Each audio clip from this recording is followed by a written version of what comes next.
Setelah 1 tahun aku lahiran, suami mentelantarkanku. Mertua dan keluarganya juga tega buat aku dan anakku kelaparan. Aku geram saat tak sengaja kulihat suami dan mertua malah unggah foto liburan dengan wanita lain. Aku tak terima, Mas. Sebelum kita mulai ceritanya, yuk kita absen dulu ya. Mbak Putri pengen tahu sahabat-sahabat tercinta ini hadir dari kota mana aja nih? Tulis asal kalian di kolom komentar ya. Biar kita bisa makin akrab dan merasa dekat meski lewat layar. Semoga setiap langkah kalian selalu diberkahi, dilancarkan rezekinya, dimudahkan segala urusannya, dan dilindungi oleh Allah dimanapun berada. Amin. Yuk, ini dia ceritanya. Listiana tumbuh sebagai gadis sederhana di kampung kecil di pinggiran kota. Ia lahir dari keluarga yang hidup pas-pasan, namun penuh kasih sayang. Ayahnya dulunya bekerja sebagai sopir angkot, dan ibunya membuka warung kecil untuk menambah penghasilan. Meski hidup tak bergelimang harta, Listiana dididik dengan nilai rasa syukur dan tanggung jawab. Sejak kecil ia sudah terbiasa membantu ibunya melayani pelanggan warung, menyusun barang, bahkan menghitung uang kembalian.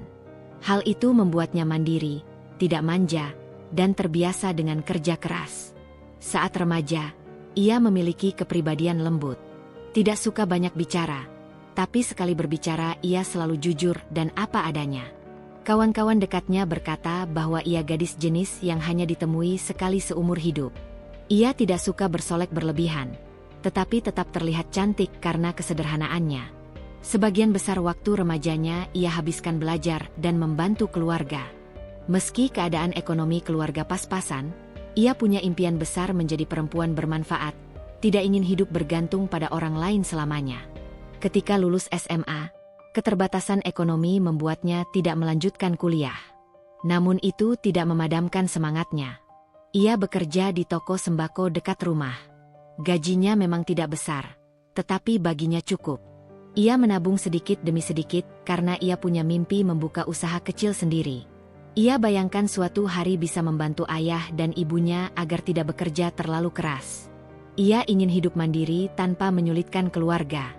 Di masa itulah ia bertemu dengan Fandi, seorang pemuda yang kebetulan sering berbelanja di toko sembako tempat Listiana bekerja. Fandi bukan orang yang sangat tampan, tetapi punya pesona tersendiri, ramah, sopan, dan cara bicaranya membuat orang nyaman.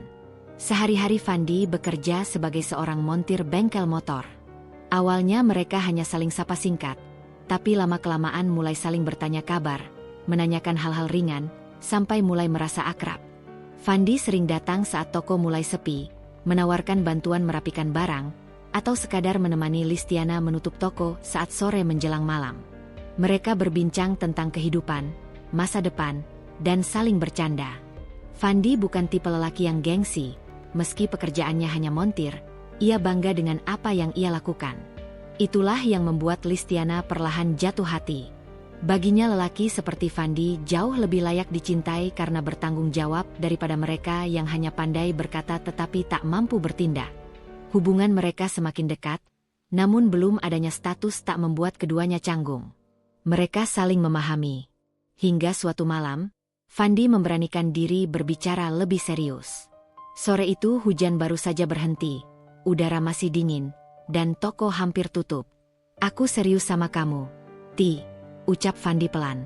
"Aku nggak mau cuma jadi laki-laki yang datang tiap sore buat ngobrol tanpa kepastian." Listiana terdiam sesaat.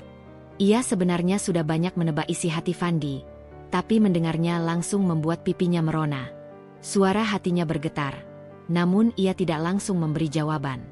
Ia ingin memastikan bahwa cinta bukan sekadar keinginan sesaat. "Aku juga nyaman sama kamu, Fan," jawab Listiana akhirnya. "Tapi aku tidak mau hubungan ini main-main. Maka dari itu, aku mau serius. Aku ingin kita punya masa depan. Aku ingin kamu jadi pendampingku."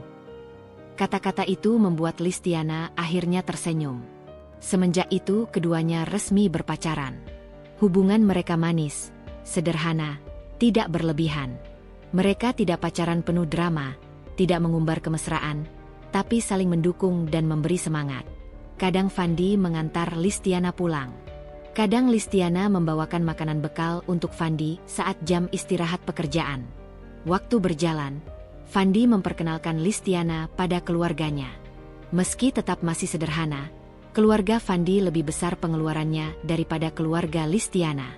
Di sana Listiana berkenalan dengan ibu Fandi, Ibu Sulis. Awalnya tampak biasa saja, hanya ramah di permukaan. Namun Listiana merasakan tatapan mata yang seolah menilai segala sesuatu. Tetapi ia tidak mau menilai buruk tanpa alasan. Ia tetap bersikap sopan dan baik. Di sisi lain, keluarga Listiana menerima Fandi dengan sepenuh hati. Ayah dan ibunya tidak menuntut banyak. Yang penting lelaki yang mencintai putri mereka dapat bertanggung jawab dan menghargai. Setelah 2 tahun menjalin hubungan, Fandi akhirnya melamar Listiana. Lamaran sederhana itu dilakukan di rumah keluarga Listiana. Tidak banyak makanan, tidak banyak bingkisan, tetapi penuh kebahagiaan. Ayah dan ibu Listiana tersenyum melihat anaknya akan menikah dengan lelaki yang tampak tulus. Listiana merasa seperti akhirnya mimpi kecilnya mulai terwujud. Ia tidak pernah memimpikan menikah mewah atau glamor. Bagi dirinya, bisa membangun keluarga kecil yang bahagia sudah menjadi kebahagiaan terbesar. Setelah menikah, ia berhenti bekerja di toko sembako. Fandi berkata ia tidak ingin Listiana bekerja terlalu keras. Fandi ingin menanggung nafkah. Listiana sempat menolak. Ia ingin tetap bekerja untuk meringankan beban suami. Tetapi Fandi bersikeras. Ia ingin Listiana fokus mengurus rumah tangga. Beberapa bulan awal pernikahan mereka berjalan sangat harmonis. Mereka tinggal di rumah keluarga Fandi bersama Ibu Sulis. Meski kadang Listiana merasa Ibu Sulis terlalu dominan mengatur, ia tetap bersabar. Baginya, tinggal di rumah mertua bukan berarti ia harus memusuhi mertua. Ia memilih jalur ramah dan penuh hormat. Suasana rumah tangga terasa hangat di awal. Setiap pagi Listiana menyiapkan sarapan untuk Fandi sebelum berangkat ke bengkel. Ia juga membantu Ibu Sule membersihkan rumah. Mereka makan bersama, berbicara sesekali. Fandi bekerja keras, pulang dengan pakaian kotor terkena minyak, tetapi wajahnya selalu tersenyum saat melihat istrinya menunggu. Hidup masih sangat sederhana, tetapi mereka saling bergantung satu sama lain. Kadang malam-malam mereka berbicara ringan, bermimpi punya rumah kecil sendiri, punya anak yang tumbuh dengan penuh kasih sayang. Listiana membayangkan ia akan menjadi ibu yang baik, bukan ibu yang penuh tuntutan, tetapi ibu yang membuat anaknya merasa nyaman. Setiap kali melihat keluarga kecil lain lewat, ia berbisik, "Suatu hari aku akan juga punya anak. Aku akan jaga dia. Aku akan sayangi dia sepenuhnya." Fandi menyahut dengan nada bercanda, "Kalau anaknya bandel kayak aku gimana?" "Aku tetap sayang," jawab Listiana sambil tersenyum. "Aku juga akan sayang kamu dan anak kita nanti," tambah Fandi sambil menggenggam tangan istrinya. Waktu itu, Fandi belum berubah. Fandi masih suami yang membuat Listiana merasa aman. Masih suami yang membuat Listiana percaya bahwa rumah tangga itu tempat berlindung, bukan tempat menyimpan luka. Pada masa-masa awal itu, Listiana punya banyak impian setelah menikah. Ia ingin suatu hari punya usaha kecil sendiri untuk membantu keuangan keluarga. Ia ingin membantu Fandi ketika keadaan sulit. Ia ingin punya tabungan agar tidak merepotkan orang tua. Ia ingin mengajak suaminya menabung untuk masa depan. Lebih dari itu, ia punya impian sederhana, membangun rumah tangga tanpa drama, tanpa harus menunjukkan kebahagiaan ke dunia. Bahagia dalam diam. Bahagia tanpa harus diumbar. Namun, semua impian itu masih jauh di depan. Listiana tidak pernah menyangka bahwa suatu hari hidupnya akan berubah total. Tidak pernah terlintas bahwa cinta yang dulu begitu tulus akan memudar. Ia tidak tahu bahwa kebahagiaan yang ia anggap selamanya akan berubah menjadi luka yang mendalam. Untuk saat itu, semua masih indah. Semua masih terasa hangat. Semua masih terlihat seperti masa depan yang cerah menunggu mereka. Ia masih gadis yang penuh harapan. Ia masih istri yang yakin suaminya akan selalu ada untuknya. Dan ia tidak tahu bahwa nanti kenyataan akan menunjukkan sisi paling kelam yang tak pernah ia bayangkan. Hari pernikahan itu datang dengan sederhana, namun penuh makna. Tidak ada gedung mewah, tidak ada riasan berlebihan, tidak ada hiasan dekorasi penuh gemerlap. Hanya rumah kecil keluarga Listiana dihias dengan kain warna pastel yang menggantung lembut di beberapa sudut. Kursi kayu tersusun rapi, Bunga plastik diselipkan di sela-sela agar terlihat lebih cantik. Namun suasana haru dan bahagia terasa begitu kuat, hingga semua kesederhanaan itu berubah menjadi keindahan. Listiana duduk dengan gaun pengantin sederhana, namun wajahnya berseri. Ia bukan tipe yang mencari perhatian, bukan juga tipe yang ingin dipuji. Hari itu ia hanya ingin memastikan pernikahannya membawa kebahagiaan untuk masa depan. Fandi datang dengan pakaian rapi, rambut disisir. Wajah tampak sedikit tegang namun jelas ia bahagia. Saat akad, suara Fandi terdengar sedikit bergetar tetapi mantap. Ia menatap ayah Listiana dan berkata dengan penuh keyakinan. Begitu ijab kabul selesai, para tamu bersorak gembira. Ayah dan ibu Listiana bahkan meneteskan air mata. Bahagia melihat putri mereka akhirnya mendapatkan pasangan yang tampak tulus. Ketika tamu mulai berdatangan memberi selamat, Fandi menggenggam tangan Listiana, berbisik pelan, "Mulai hari ini kita hidup bersama, Ti. Aku janji akan bahagiain kamu." Listiana menatapnya dengan senyum. "Aku percaya," balasnya. Setelah pesta selesai dan rumah kembali tenang, hanya ada pelukan keluarga dan doa tulus yang mengiringi. Malam itu, sebelum mereka pindah ke rumah mertua, ibu Listiana mendekat dan berkata pelan, "Nak, kamu harus kuat. Menikah itu bukan hanya bahagia, tapi penuh tanggung jawab." Listiana mengangguk. Ia tahu ibunya tidak bermaksud menakut-nakuti, hanya mengingatkannya agar tidak menyerah pada keadaan. Ia memeluk ibunya lama, merasa hangat dan nyaman, seolah tubuhnya ingin tetap tinggal di rumah itu selamanya. Beberapa hari kemudian, ia mengikuti Fandi pindah ke rumah mertua. Sebuah rumah yang jauh lebih besar daripada rumah keluarganya. Halaman luas, pagar besi, cat tembok rapi. Dari luar terlihat mewah, tetapi Listiana merasa bukan soal besar kecilnya rumah, melainkan suasana di dalamnya. Saat pertama masuk, Ibu Sulis menyambut dengan senyum sekilas. Bukan senyum penuh kehangatan, tapi senyum yang hanya dilakukan karena dilihat tetangga. Ibu Sulis adalah perempuan yang berhati-hati menjaga citra. Ia menjaga reputasi rumah dan keluarganya di lingkungan itu.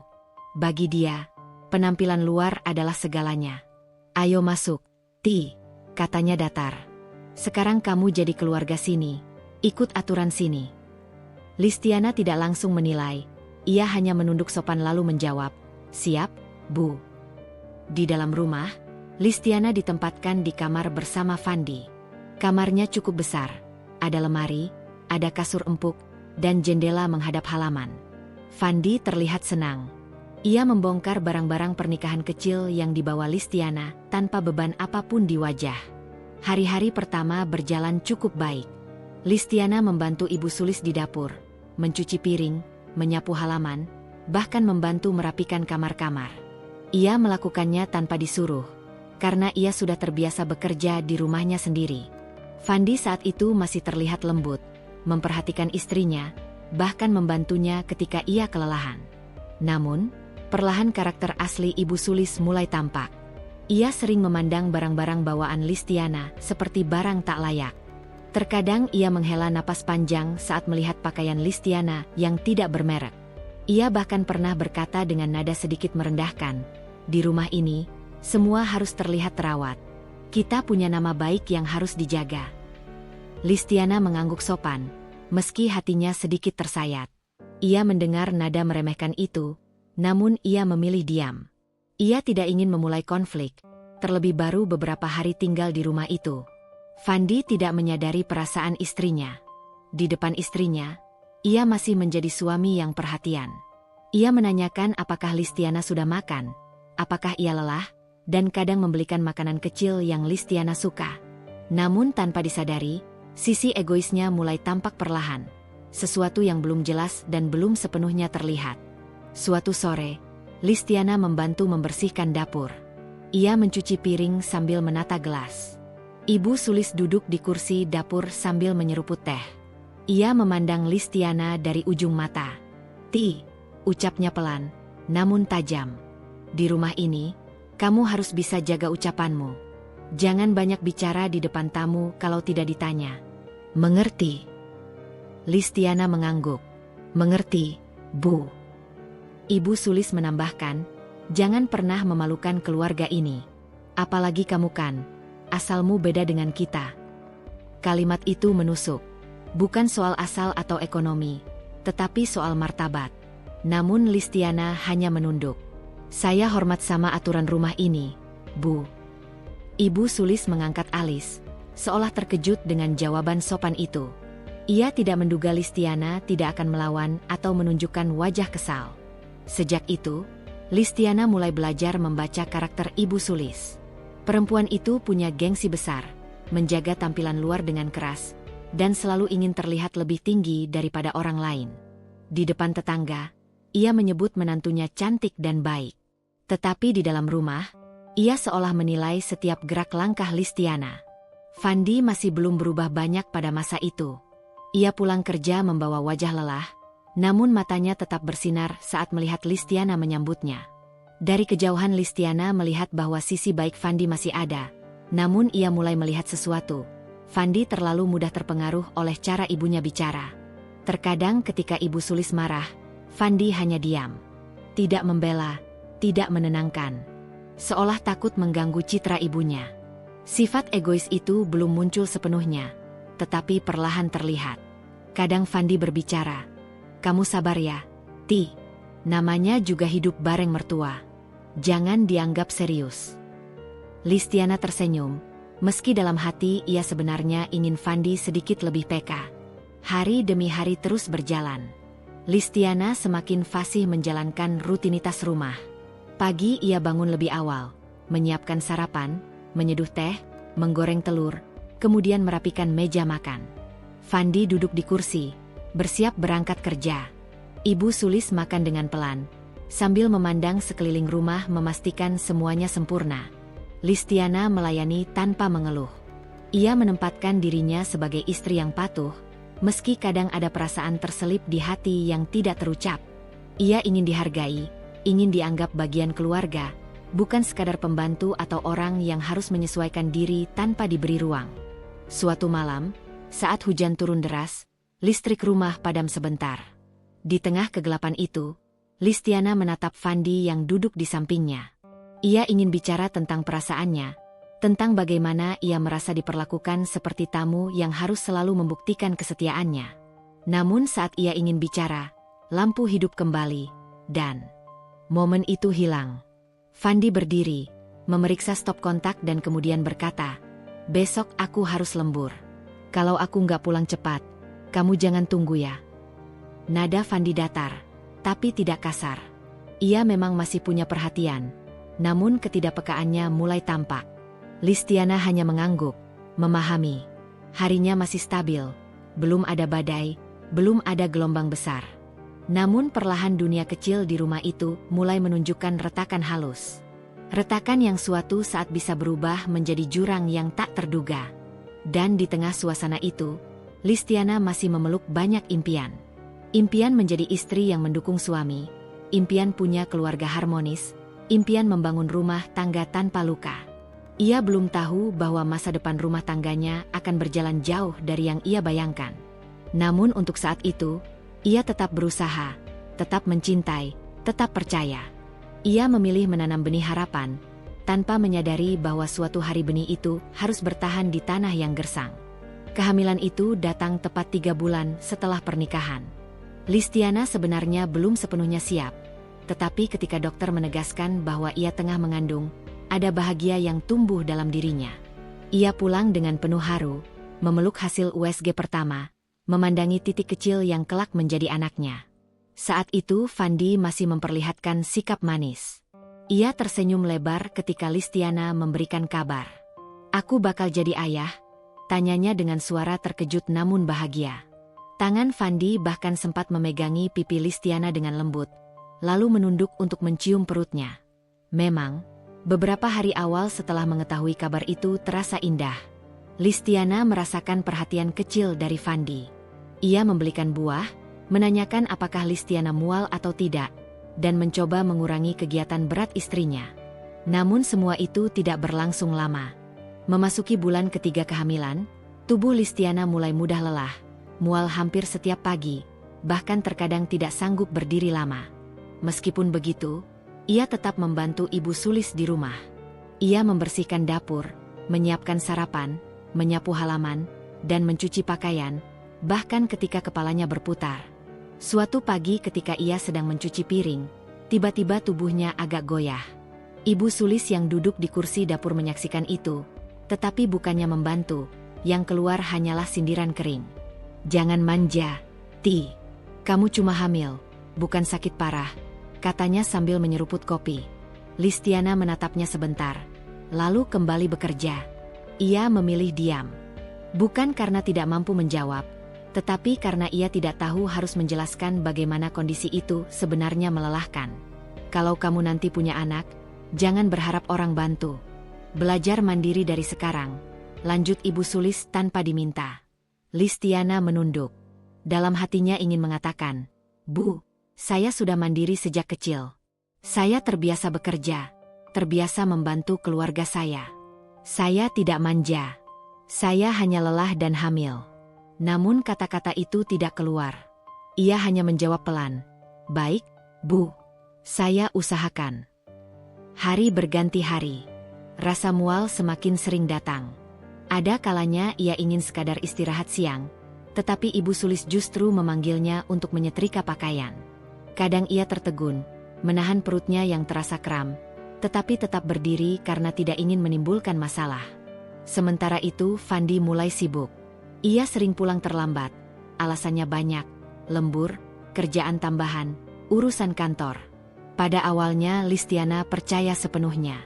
Ia yakin Fandi memang sedang mengejar pekerjaan untuk menabung sebelum anak lahir. Namun lama-kelamaan, frekuensi pulang terlambat semakin intens. Kadang jam 7 malam, kadang jam 9, kadang sampai lewat tengah malam. Pulangnya pun dengan wajah lelah, tapi ia tidak pernah menjelaskan lebih detail. Listiana mencoba mengerti. Ia tahu bahwa membangun rumah tangga membutuhkan pengorbanan. Ia tidak pernah marah, hanya bertanya pelan. "Mas lembur lagi?" tanyanya ketika Fandi pulang jam 8 malam. Fandi mengangguk sebentar sambil meletakkan tas kerja. "Iya, banyak laporan akhir bulan. Besok juga pulang telat kayaknya." Listiana menatap wajah suaminya, mencoba mengira apakah ada hal yang lebih besar terjadi. Namun ia tidak memaksa. "Kamu sudah makan?" tanyanya lagi. Fandi menggeleng. "Belum sempat." "Ada makanan?" Listiana mengangguk cepat. "Ada. Aku sudah siapkan tadi."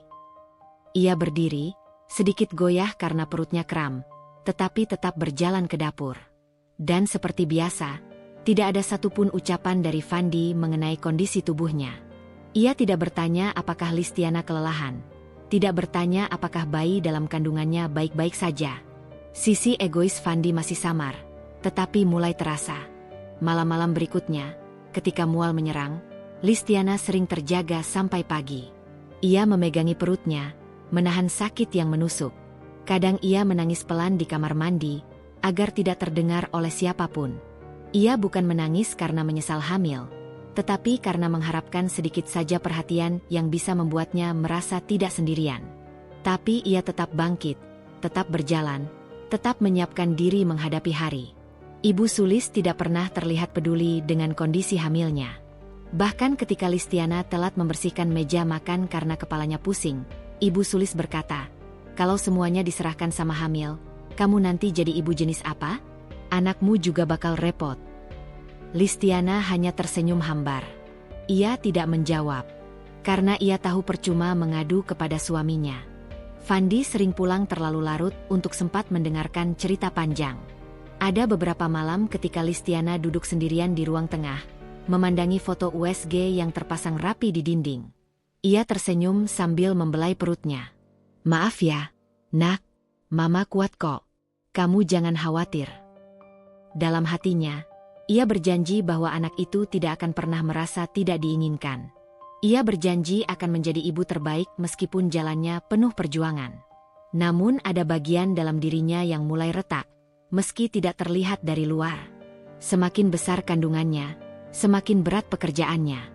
Ibu Sulis masih menuntut, masih menyindir, masih memberi perintah seolah Listiana hanyalah pembantu yang harus tunduk pada semua aturan rumah. Bahkan ketika dokter menyarankan agar ia tidak terlalu sering berdiri, Ibu Sulis justru berkata, Kalau dokter bilang begitu, bukan berarti kamu nggak bisa kerja sama sekali. Jangan buat alasannya. Dan Listiana diam. Ia memilih diam. Karena ia ingin rumah tangganya tetap utuh. Ia ingin Fandi melihat bahwa ia bukan istri yang suka mengeluh. Ia bukan perempuan lemah yang mudah menyerah. Ia ingin mempertahankan keluarga kecilnya. Ia tidak tahu bahwa kesabarannya suatu hari akan disalahartikan. Ia tidak pernah membayangkan bahwa ketegarannya nanti akan dimanfaatkan. Ia hanya tahu satu hal, ia harus bertahan. Bertahan untuk anaknya. Bertahan untuk keharmonisan rumah tangganya. Bertahan agar suatu saat ia tidak menyesal sudah berjuang sekeras ini. Dan ia memegang keyakinan itu erat. Bahkan ketika semuanya mulai perlahan menyakiti dirinya. Ia tetap tersenyum, tetap menunduk hormat, tetap melayani, tetap bahwa dirinya melakukan yang terbaik. Karena ia tidak ingin kehilangan cinta yang dulu pernah hangat. Kini cintanya mulai diuji, dan ia belum tahu bahwa ujian itu akan menjadi awal dari masa depan gelap yang tak pernah ia duga. Arsy lahir di malam yang sunyi. Hujan turun pelan di luar jendela ruang bersalin, seolah ikut merasakan ketegangan dan haru yang memenuhi udara. Nafas Listiana tersengal, keringat membasahi tubuhnya. Namun matanya tetap tertutup sambil menggenggam kuat tangan bidan yang menolongnya. Ayo sedikit lagi, Bu, bayinya sudah keluar. Dan dalam hitungan detik, suara tangis kecil menggema. Tangis yang seketika membuat mata Listiana basah oleh air mata penuh syukur. Arsy, suaranya bergetar, terurai bersamaan dengan isakan haru. Bidan mengangkat bayi mungil itu dan meletakkannya ke dada Listiana. Tubuh kecil itu terasa hangat, lembut, rapuh, seperti seluruh dunia adalah dirinya. Listiana menatapnya lama, merasakan cinta yang tak pernah ia bayangkan bisa sedalam ini. "Nak, Mama ada di sini," bisiknya. Ia menoleh ke arah pintu dengan penuh harap, menunggu seseorang masuk, menunggu ayah dari bayi kecil itu, Fandi. Tapi pintu tetap tertutup. Sudah beberapa jam ia melahirkan, namun Fandi tak juga muncul. "Suami ibu belum datang?" tanya bidan lembut.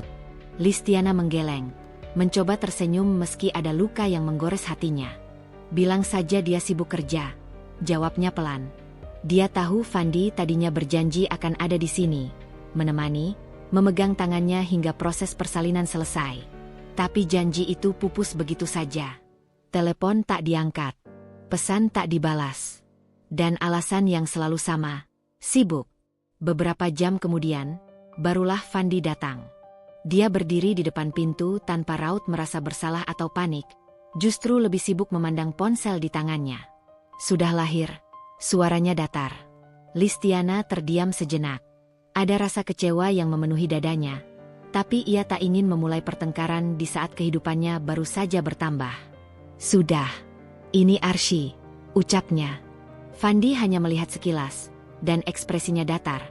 Tak ada tanda haru, bangga, atau senang seperti ayah pada umumnya. Bukannya menghampiri atau memeluk bayi, dia malah duduk di kursi, kembali menunduk menatap layar ponselnya. "Capek banget aku. Lari sana-sini urusan kerjaan," gumamnya. Listiana menatap suaminya lama, bertanya-tanya dalam hati. Apa dia senang menjadi ayah? Apa dia bersyukur atas anugerah ini? Tapi ia memilih diam dan fokus pada bayinya. Hari-hari pertama setelah melahirkan terasa melelahkan. Tubuhnya belum pulih sepenuhnya, tetapi ia tetap bangun setiap 2 jam untuk menyusui Arsy. Tidak ada yang membantu, bahkan Fandi tidak menoleh ketika Arsy menangis di malam hari. "Bang, tolong ambilkan air termos buat bikin susu." Arsy rewel, pinta Listiana suatu malam. "Capek banget, besok aja." "Kamu aja," jawab Fandi sambil memunggungi. Listiana menghela napas, memaksakan diri bangun. Meski tubuh terasa ingin roboh, tapi ia tetap berjalan pelan, menyiapkan air hangat, menggendong Arsy dengan sabar. "Kamu nggak boleh rewel ya nak. Mama kuat kok," bisiknya, meski hatinya menangis. Saat mereka kembali ke rumah, Ibu Sulis langsung menyambut dengan wajah judes. "Ya ampun, kamu ini lama sekali lahirannya. Udah bikin repot. Sekarang bawa bayi lagi. Rumah ini jadi tambah ribut." Listiana menunduk sambil menggendong Arsy. "Maaf, Bu. Namanya bayi, pasti rewel." Nah tuh, makanya aku bilang, kalian belum mampu tapi nekat punya anak. Sekarang siapa yang mau ngurus? Jangan harap aku. Listiana tersenyum kecut. Tenang Bu, saya yang urus. Lah kamu mampu? Kamu itu nggak ngerti apa-apa. Anaknya nanti sakit. Kamu yang tanggung jawab. Jangan libatkan aku. Listiana diam. Ia tahu membalas hanya akan membuat keadaan semakin panas. Namun kalimat Ibu Sulis tidak selesai sampai di situ. Dan jangan harap kamu bisa tidur enak di sini. Kalau bayi nangis tengah malam, kamu yang urusin. Jangan ganggu tidur orang. Fandi hanya menatap tanpa komentar. Dia lebih memilih duduk di ruang TV sambil memainkan gawainya daripada membantu istrinya.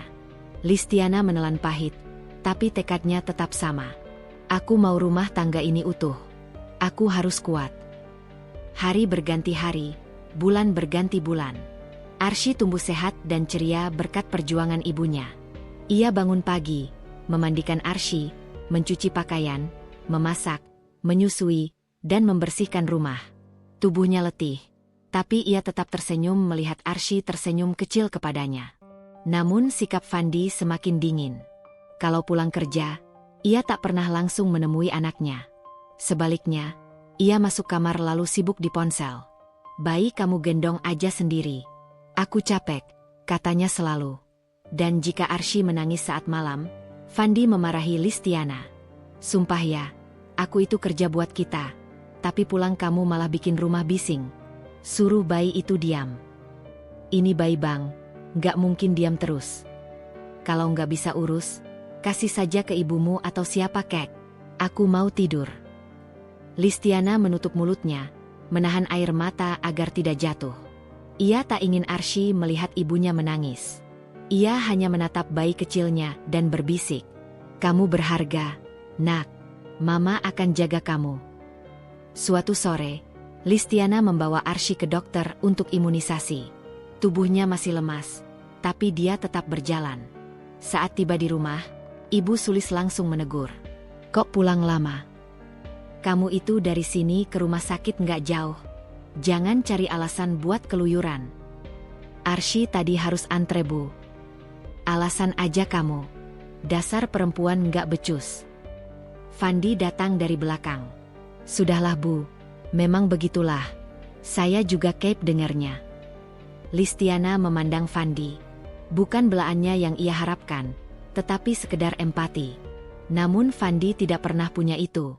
Perlahan, ia mulai sadar sesuatu berubah dari Fandi. Ia lebih sering sibuk dengan gawainya.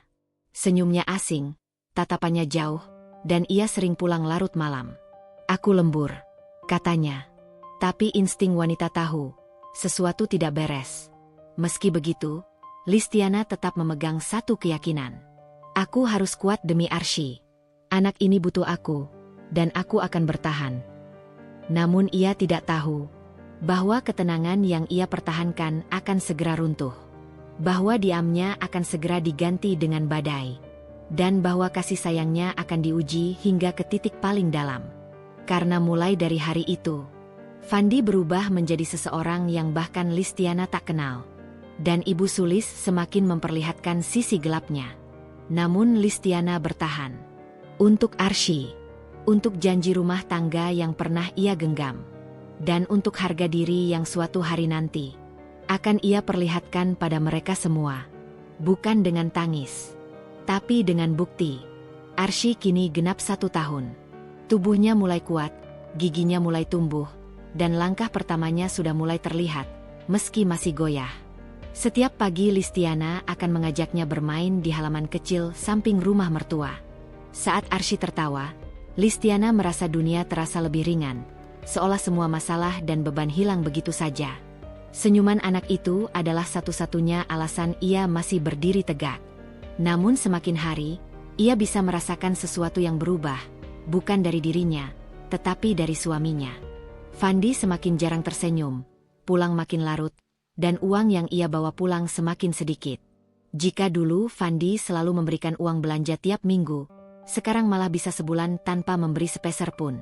Bang, uang belanja buat minggu ini. Ucap Listiana hati-hati ketika Fandi baru pulang dan langsung berbaring di kamar.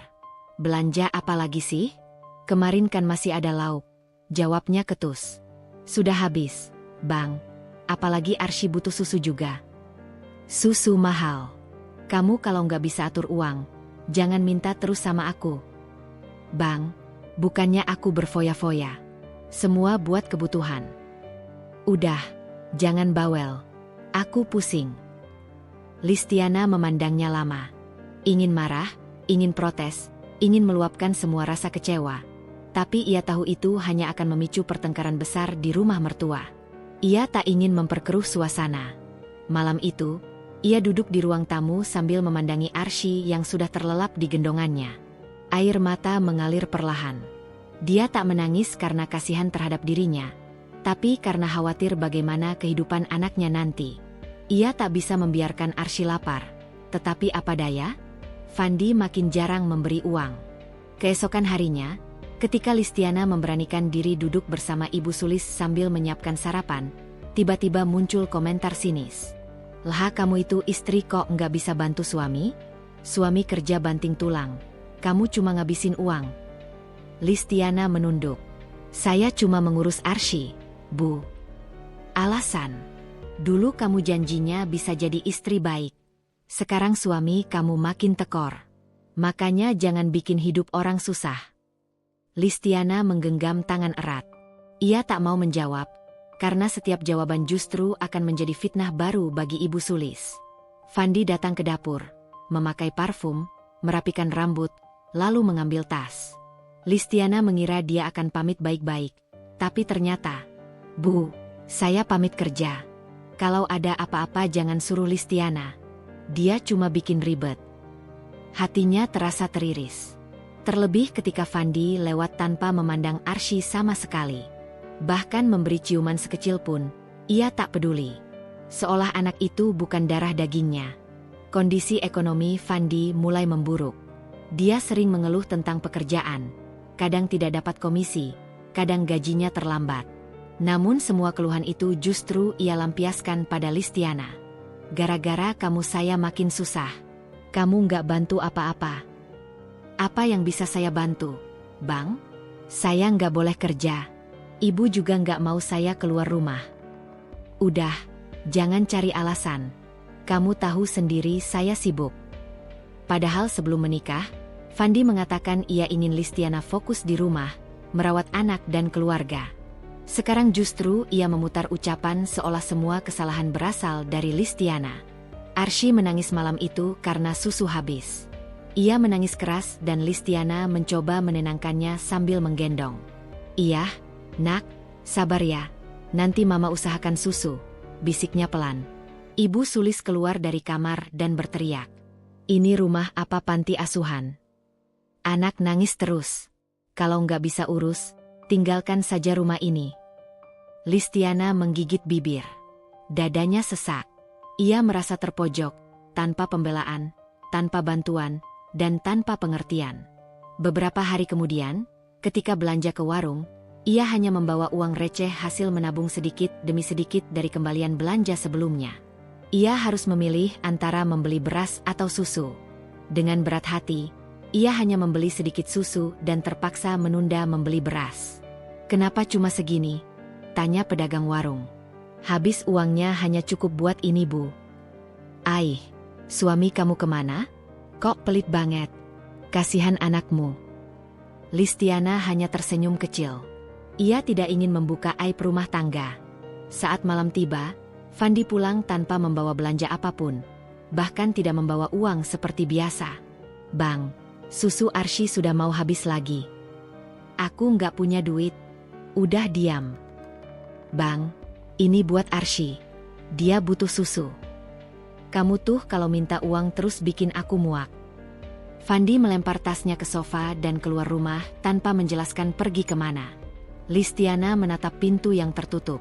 Ia menahan tangis sampai dadanya sakit. Apa dosa saya, Tuhan? Apa salah saya sampai keluarga ini benci saya? Ia memeluk Arsy yang tertidur dan mengusap rambut halusnya. Aku akan bertahan, nak. Demi kamu. Namun dalam hatinya mulai tumbuh pertanyaan. Kenapa aku merasa dikucilkan? Kenapa aku merasa tidak dianggap? Kenapa Fandi makin jauh? Suatu malam, Listiana mencoba bicara dari hati ke hati. Bang, apa yang membuatmu berubah? Dulu kita saling sayang. Fandi menoleh sekilas, wajahnya tak menunjukkan rasa. Kamu itu bikin capek. Aku sudah muak. Tapi bang, aku istrimu. Aku ingin kita saling terbuka. Terbuka apa? Kamu cuma tahu minta. Kamu cuma tahu nyalahin aku. Bang, aku cuma ingin kita kembali seperti dulu. Dulu? Dulu kamu belum bikin hidupku susah. Sekarang beda. Jawaban itu menusuk hati Listiana paling dalam. Ia ingin berteriak, ingin bilang bahwa dialah yang berjuang, dialah yang bertahan, dialah yang menahan semua hinaan. Tapi semua kalimat itu menggantung di tenggorokan, tertahan oleh rasa takut. Takut pada kenyataan bahwa suaminya sudah tidak sama lagi. Malam itu, setelah Fandi tidur, Listiana duduk di samping tempat tidur sambil menatap wajah Fandi yang terlelap. Wajah yang dulu ia cinta setengah mati, wajah yang membuatnya rela meninggalkan keluarga demi membangun rumah tangga. Ia menyadari sesuatu, bahwa ia sedang memegang cinta yang semakin membunuhnya. Namun ia belum mampu melepaskan. Belum saatnya. Karena ia masih menunggu kesempatan, menunggu waktu yang tepat. Dan ia tidak tahu bahwa sebentar lagi, waktunya akan datang. Ketika semua rasa sakit ini berbalik menjadi kekuatan. Ketika semua air mata berubah menjadi pembalasan.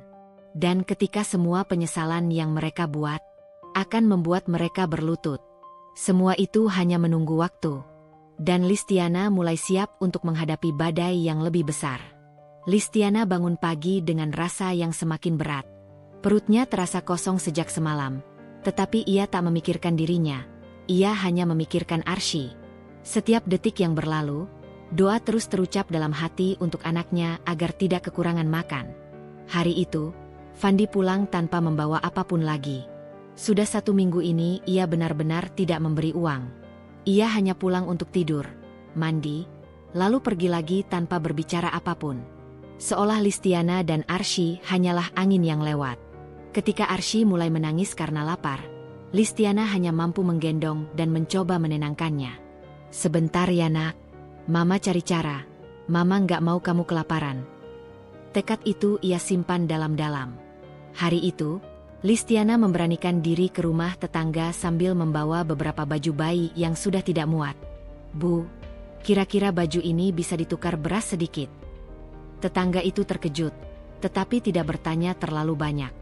Ya Allah, Listi, kamu kenapa? Kamu dari rumah mertua kan? Mereka nggak kasih makan. Listiana tersenyum lemah. Tidak apa-apa bu, yang penting Arsy bisa makan. Tetangga itu memberikan sekantong beras kecil dan beberapa butir telur. Ini, ambil saja.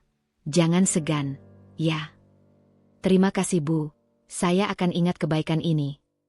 Dengan hati yang bergetar, Listiana pulang. Sesampainya di dapur rumah mertua, ia langsung menanak nasi dan membuat bubur untuk Arsy. Anak itu makan dengan lahap, membuat hati Listiana sedikit lega. Namun dirinya sendiri hanya minum air. Tidak ada lauk, tidak ada nasi, tidak ada rasa. Hari ini yang penting Arsy kenyang. Aku nggak apa-apa. Ibu Sulis melihat dari kejauhan. Namun bukannya menolong, ia malah bergumam sinis. Kalau lapar ya jangan cuma ngandelin suami. Istri itu harus bisa. Jangan cuma nunggu dikasihani. Listiana tidak membalas. Ia hanya tersenyum pahit sambil mengelap pipi Arsy yang belepotan bubur. Dalam hatinya ia berkata, kalau aku jawab, mereka akan bilang aku kurang ajar. Lebih baik diam. Namun diam itu justru membuat hatinya runtuh perlahan. Setiap malam sebelum tidur, ia memikirkan makanan untuk Arsy. Apapun yang ia dapat, walau sedikit, pasti ia serahkan pada anaknya dulu. Kadang ia merasa pusing karena perutnya benar-benar kosong. Namun saat melihat Arsy tersenyum, rasa sakit itu hilang. Ia mulai mengambil keputusan kecil. Aku akan mencari kerja meski digaji kecil. Yang penting Arsy tidak lapar. Dia mulai merenung mencari cara. Ia tidak bisa meninggalkan rumah karena Ibu Sulis pasti akan memarahi dan melarang. Tetapi ia harus menemukan jalan. Biasanya, ibu-ibu di kampung suka titip jahit, titip perbaikan baju, titip bordir sederhana. Listiana tahu sedikit tentang itu karena dulu ibunya mengajarinya. Hari berikutnya, Listiana mengutarakan ide pada salah satu tetangga yang sedang lewat. "Bu, saya bisa bantu jahit kecil-kecilan. Kalau ada baju sobek, kasih ke saya ya. Saya cukup dibayar murah saja. Yang penting bisa buat beli makan Arsy." Tetangganya tersenyum iba. "Kasih kemari saja, Listi. Saya bantu sebar kabar ke ibu-ibu lain." Itu adalah secercah cahaya kecil. Walau belum banyak, tapi cukup untuk membuat Listiana bisa berharap esok hari Arsy tidak akan kelaparan. Malam tiba. Fandi pulang dengan bau parfum yang tajam. Dia tidak masuk langsung ke kamar, melainkan duduk di sofa sambil memainkan HP. Sesekali dia tersenyum kecil ketika membalas pesan. Listiana melihat dari sudut mata. Hatinya berdesir resah. Ada sesuatu yang berbeda. Ada seseorang yang sedang membuat Fandi tertawa. Ia mendekat sedikit. "Bang, ini sudah malam. Arsy sudah tidur. Kamu sudah makan?" "Udah di luar. Jangan repot-repot kamu masak buat aku." "Kalau sudah makan, ya sudah bang. Istirahat." Fandi menoleh sekilas. "Kamu itu ngomong bikin kuping panas. Diam aja nggak bisa?" Listiana menunduk. "Maaf, aku cuma tanya." "Ya kalau udah makan, nggak usah ditanya. Kontrol sedikit lidah kamu." Fandi bangkit dan masuk kamar tanpa melirik Arsy sama sekali. Listiana kembali duduk di lantai ruang tengah, memandangi Arsy yang tidur. "Bang, kenapa kamu berubah sejauh ini?" Ia tahu jawabannya mungkin bukan dia. Biasanya orang berubah karena ada sesuatu atau seseorang. Pagi berikutnya, Listiana bangun dengan mata sembab. Ia membuat bubur Arsy dengan sisa telur terkecil yang masih tersisa. Ketika ia sedang menyuapi Arsy, Ibu Sulis lewat sambil mencibir. "Lama-lama rumah ini jadi rumah yatim piatu. Kamu itu cuma bikin susah. Arsy makan terus. Kamu nggak pernah bantu apa-apa." Listiana menahan air mata. "Arsy butuh makan, Bu." "Ya kalau butuh makan, kerja. Jangan minta suami terus." Listiana mengangguk. "Saya sedang usahakan, Bu." Ibu Sulis sama sekali tidak peduli. Saat Fandi keluar kamar, Listiana mencoba meminta uang sedikit. "Bang, susu Arsy." Fandi tidak menoleh. "Cari sendiri. Aku nggak ada uang." Dia langsung pergi dengan motornya. Listiana hanya bisa memegang pintu yang tertutup sambil menggigit bibir agar tidak menangis. Namun begitu pintu tertutup, air matanya jatuh tanpa bisa ditahan. Ia jatuh berlutut, memeluk Arsy. "Maafkan Mama, Nak. Mama akan kuat, demi kamu." Hari demi hari berlalu. Badan Listiana mulai kurus. Kadang ia hanya minum air rebusan karena tidak ada makanan. Tubuhnya lemas, tetapi ia tidak pernah mengeluh. Tetangga mulai datang menitip jahitan kecil. Upahnya memang sedikit. Sekali jahit hanya beberapa ribu. Tetapi bagi Listiana, itu sudah harta besar. Hasilnya cukup untuk membeli susu Arsy, sedikit roti, dan setengah kilogram beras. Itu sudah membuatnya bersyukur setengah mati. Namun Fandi tidak tahu apa-apa. Ia tidak peduli bagaimana Listiana bertahan hidup. Malam-malam berikutnya, Listiana menangis diam-diam di kamar. Tangisnya tidak bersuara. Ia menutup mulutnya agar tidak terdengar siapapun. Ibu Sulis sering melewati kamar dan melihat sekilas ekspresi sedih Listiana, tetapi pura-pura tidak tahu.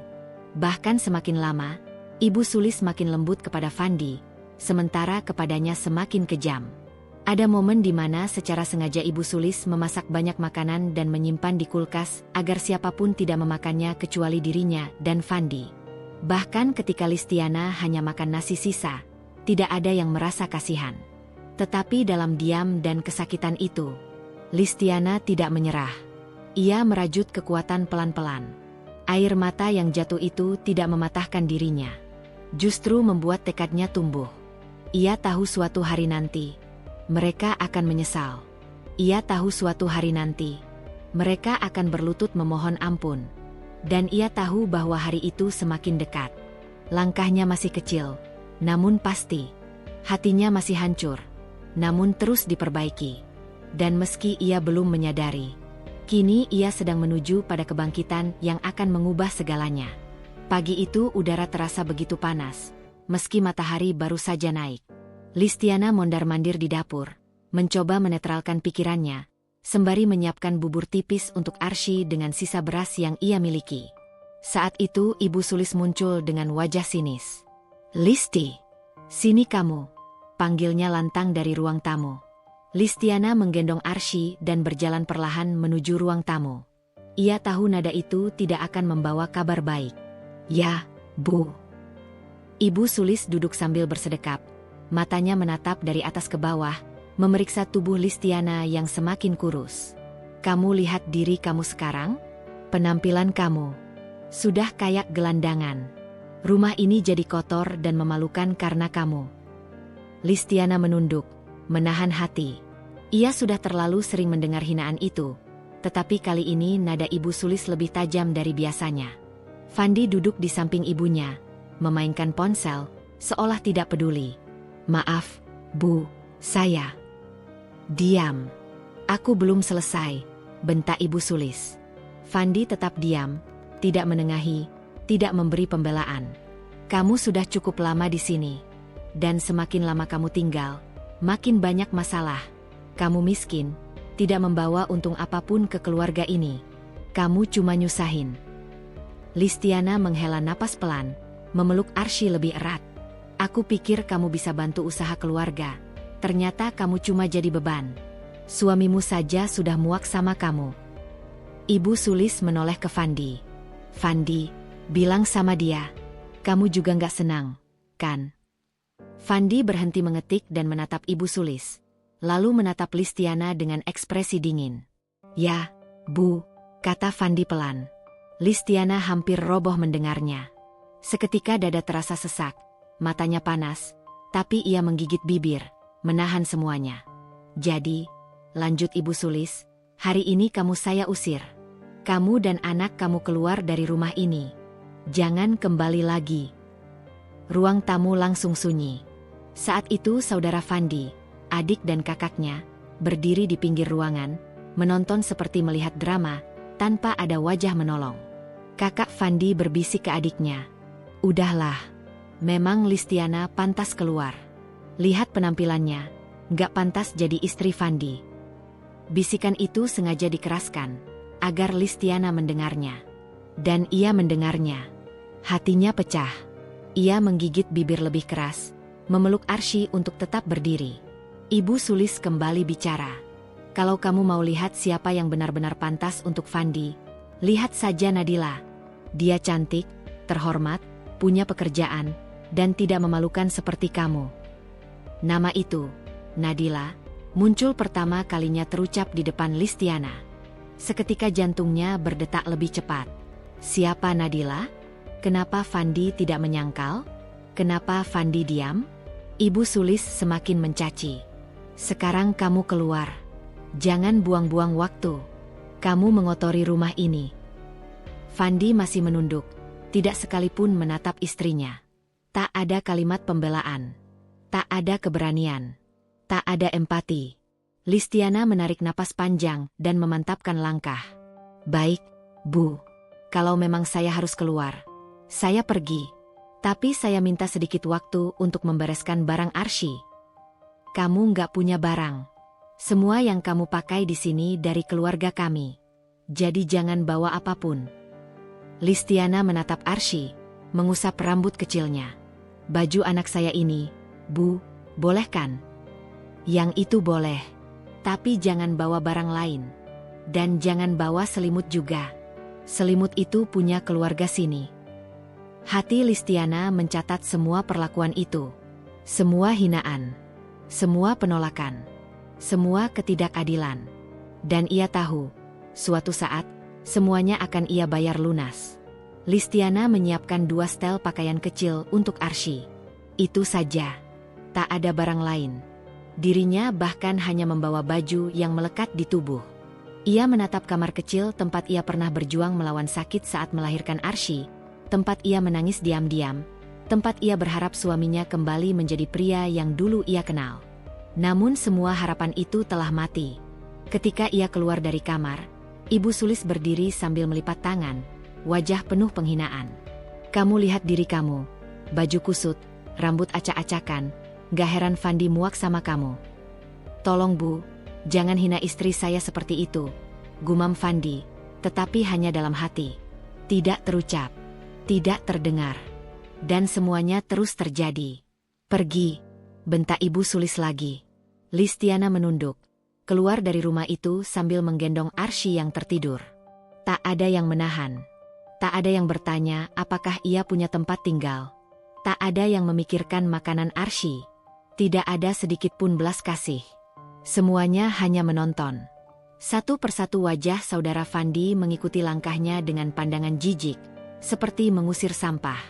Di depan rumah, angin sedikit berhembus. Listiana berdiri di jalan, tidak tahu harus kemana. Ia ingin menangis, tetapi ia tidak boleh. Arsy akan terbangun. Ia berjalan perlahan menuju gang kecil, menuju jalan umum. Langkahnya berat, tetapi pasti. Begitu jauh ia berjalan, tanpa tujuan jelas. Namun ia sadar satu hal. Ia meninggalkan rumah itu bukan dalam keadaan kalah. Ia meninggalkan rumah itu sebagai wanita yang telah menerima kenyataan pahit yang akan menjadi kekuatan besar untuk masa depannya. Mereka pikir ia akan jatuh? Tidak. Mereka pikir ia tidak akan bangkit? Mereka akan salah besar. Ia memeluk Arsy semakin erat. "Tenang, Nak, Mama akan bangkit. Kamu yang akan jadi saksi bagaimana Mama berdiri lagi." Matanya menatap kosong ke depan, tetapi tekadnya membara. "Dan mereka, yang hari ini membuang kita." Listiana mengucapkannya pelan, hampir berbisik. "Suatu hari akan menangis di hadapan kita." Langkahnya terus maju. Tidak menoleh lagi. Tidak mengemis belas kasih. Tidak memohon kembali. Karena hari itu, hari ketika ia diusir, adalah hari pembentukan kekuatan hatinya. Dan satu hal sudah pasti. Mulai dari saat itu, Listiana bukan lagi wanita yang sama. Ia telah berubah. Ia menjadi seseorang yang kelak akan membuat semua orang itu berlutut memohon ampun. Sebentar lagi, masanya akan datang. Listiana menatap pintu kamar yang sudah tertutup beberapa hari ini. Fandi tak pulang. Bahkan pesan singkat pun tidak sekadar menanyakan keadaan Arsy. Rasanya seperti ia bukan lagi suaminya, tetapi orang asing yang dulu pernah ia kenal sangat baik. Ia duduk memeluk Arsy yang kini tertidur lelap di pangkuannya. Tubuh bayi kecil itu terasa hangat namun kurus. Air mata menetes tanpa ia sadari. Satu-satunya yang membuatnya kuat hanyalah anak itu. Malam sudah terlalu larut. Jam menunjukkan hampir pukul 1 pagi. Tetapi Listiana belum juga tidur. Ia memikirkan hal yang sama berulang kali. Bagaimana ia bisa membuat Arsy tetap makan, minum susu, tetap sehat, sementara dirinya mungkin hanya akan menelan ludah. Beberapa hari terakhir, ia hanya makan bubur encer seharga Rp2.000 yang sengaja ia beli dari tukang makanan di gang sebelah. Bubur itu ia bagi menjadi 2, satu untuk Arsy, sisanya ia simpan sebagai bekalnya sendiri. Namun terkadang ia sengaja membiarkannya untuk Arsy saja. Rasanya lapar sudah menjadi teman yang akrab. Kepalanya berputar hampir setiap malam, tetapi ia tetap bertahan. Keesokan harinya, pagi yang sebenarnya cerah terasa sesak untuk Listiana. Ia bangun, menimang Arsy, memberi bubur encer yang masih tersisa. Arsy menyantapnya perlahan, sesekali tersenyum kecil. Senyum itu menguatkannya. Saat ia hendak mencuci pakaian bayi di ember kecil dekat kamar mandi, suara Ibu Sulis terdengar dari ruang tengah. "Sudahlah, percuma kamu di sini. Anakmu saja kurus begitu, kamu tak bisa urus dia. Buat apa kalian tinggal di sini kalau cuma merepotkan?" Suara Ibu Sulis menusuk telinga, benar-benar membuat semangat yang tersisa hampir runtuh. Listiana menunduk. Ia tak ingin ribut. Tidak ada tenaga untuk melawan. "Aku bisa urus anakku, Bu," jawabnya pelan. "Mana buktinya? Suamimu saja tidak pulang. Kamu cuma parasit di rumah ini.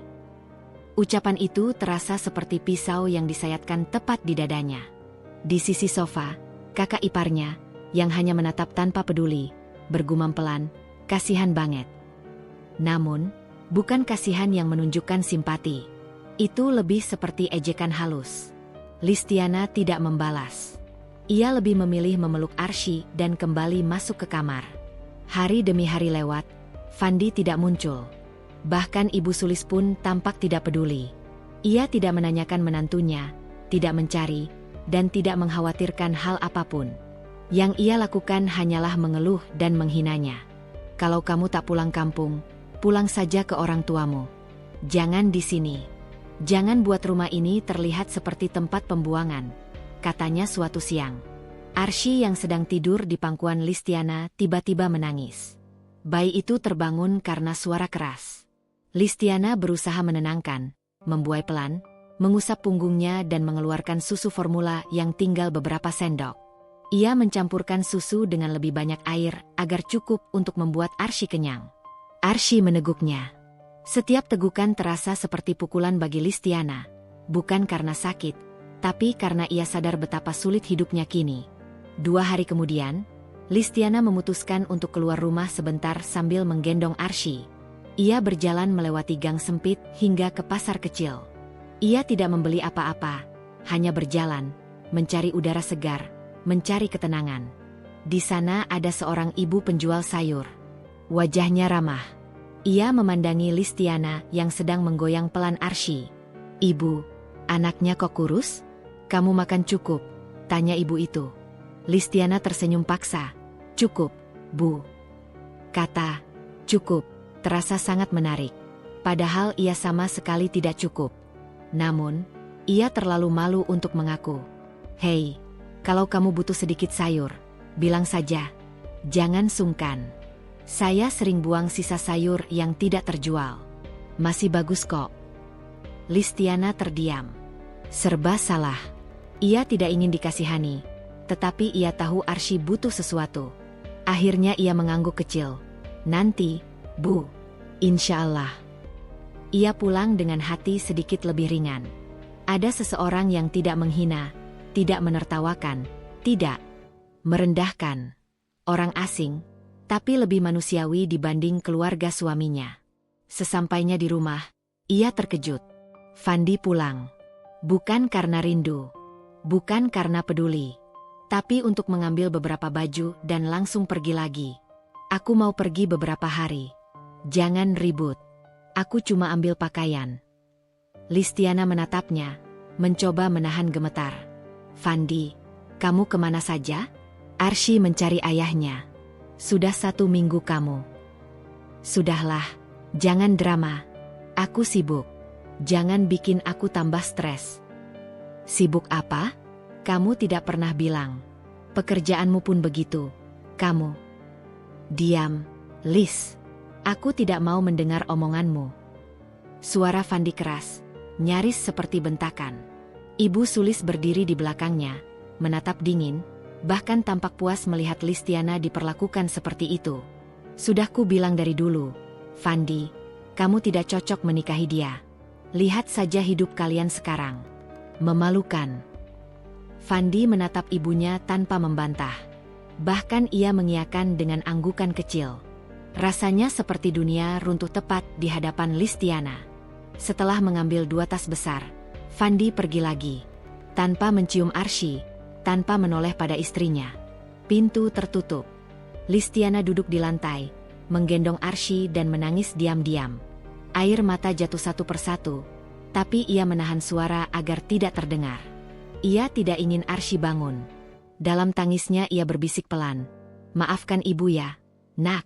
Ibu akan usahakan semuanya. Ibu kuat demi kamu. Mau sehebat apapun mereka merendahkan, suatu hari kamu akan tahu ibu berjuang sendirian." Saat itulah, untuk pertama kalinya, niat untuk bangkit muncul dalam hatinya. Niat untuk berdiri. Niat untuk berubah. Niat untuk menjadi lebih dari sekadar perempuan yang diinjak-injak. Dalam sunyi, ia menatap Arsy dan bertekad, "Aku akan bangkit. Aku akan buat hidupmu layak." Dan aku akan buat mereka melihat siapa sebenarnya yang mereka rendahkan selama ini. Tak perlu balas dendam sekarang. Langkah pelan, mulai dari titik paling rendah. Namun langkah itu akan memutar seluruh hidupnya. Dan tanpa ia sadari, langkah kecil itu akan mengubah segala yang pernah mereka pijakan. Mereka tidak akan pernah bisa meremehkannya lagi. Dan itu baru awal. Listiana terbangun dari tidur siangnya yang singkat. Matanya masih buram karena kurang istirahat. Arsy baru saja menyusu dan tertidur. Tubuh kecil itu terbaring dalam pelukan selimut tipis. Ia meletakkan anaknya perlahan di kasur agar tidak terbangun. Tubuhnya lelah. Kepalanya sering pusing karena makan yang tidak teratur. Tetapi ia tetap memaksakan diri untuk membuka ponsel yang sudah lama tidak ia sentuh. Bukan karena ia ingin mencari kabar Fandi, ia tahu itu percuma. Tapi karena ia mencoba mencari lowongan kerja, atau kesempatan apapun yang bisa membuat hidupnya dan Arsy sedikit lebih baik.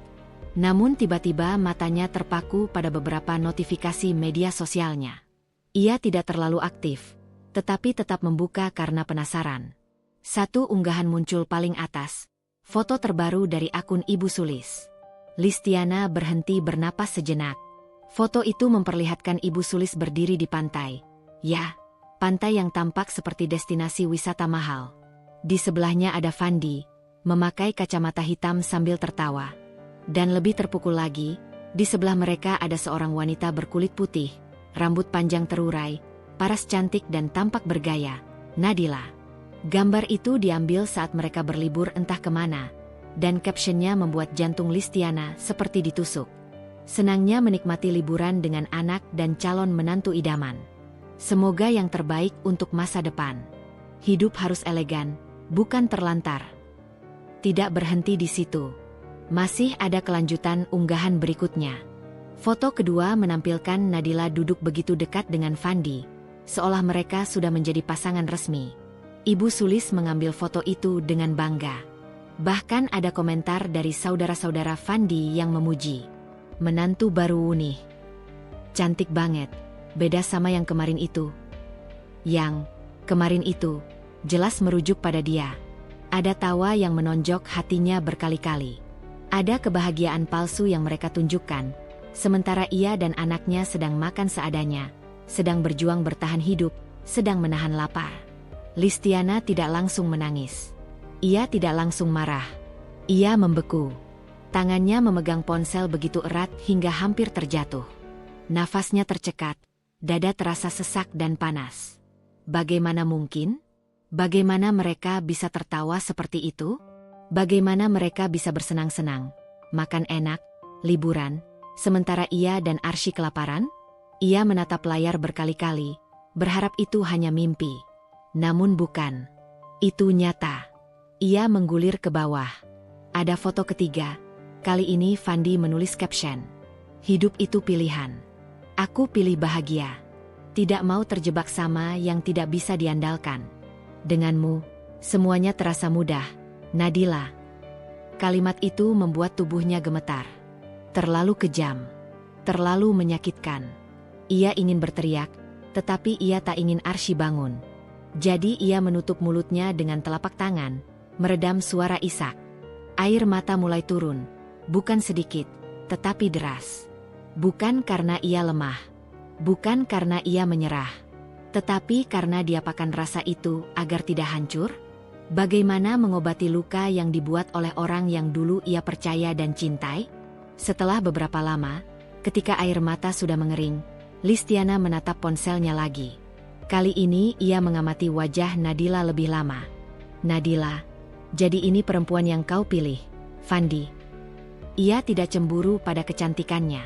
Tidak juga iri pada pakaian mahalnya. Oleh karena ia tahu, kecantikan tidak bisa dijelaskan hanya dengan tampilan.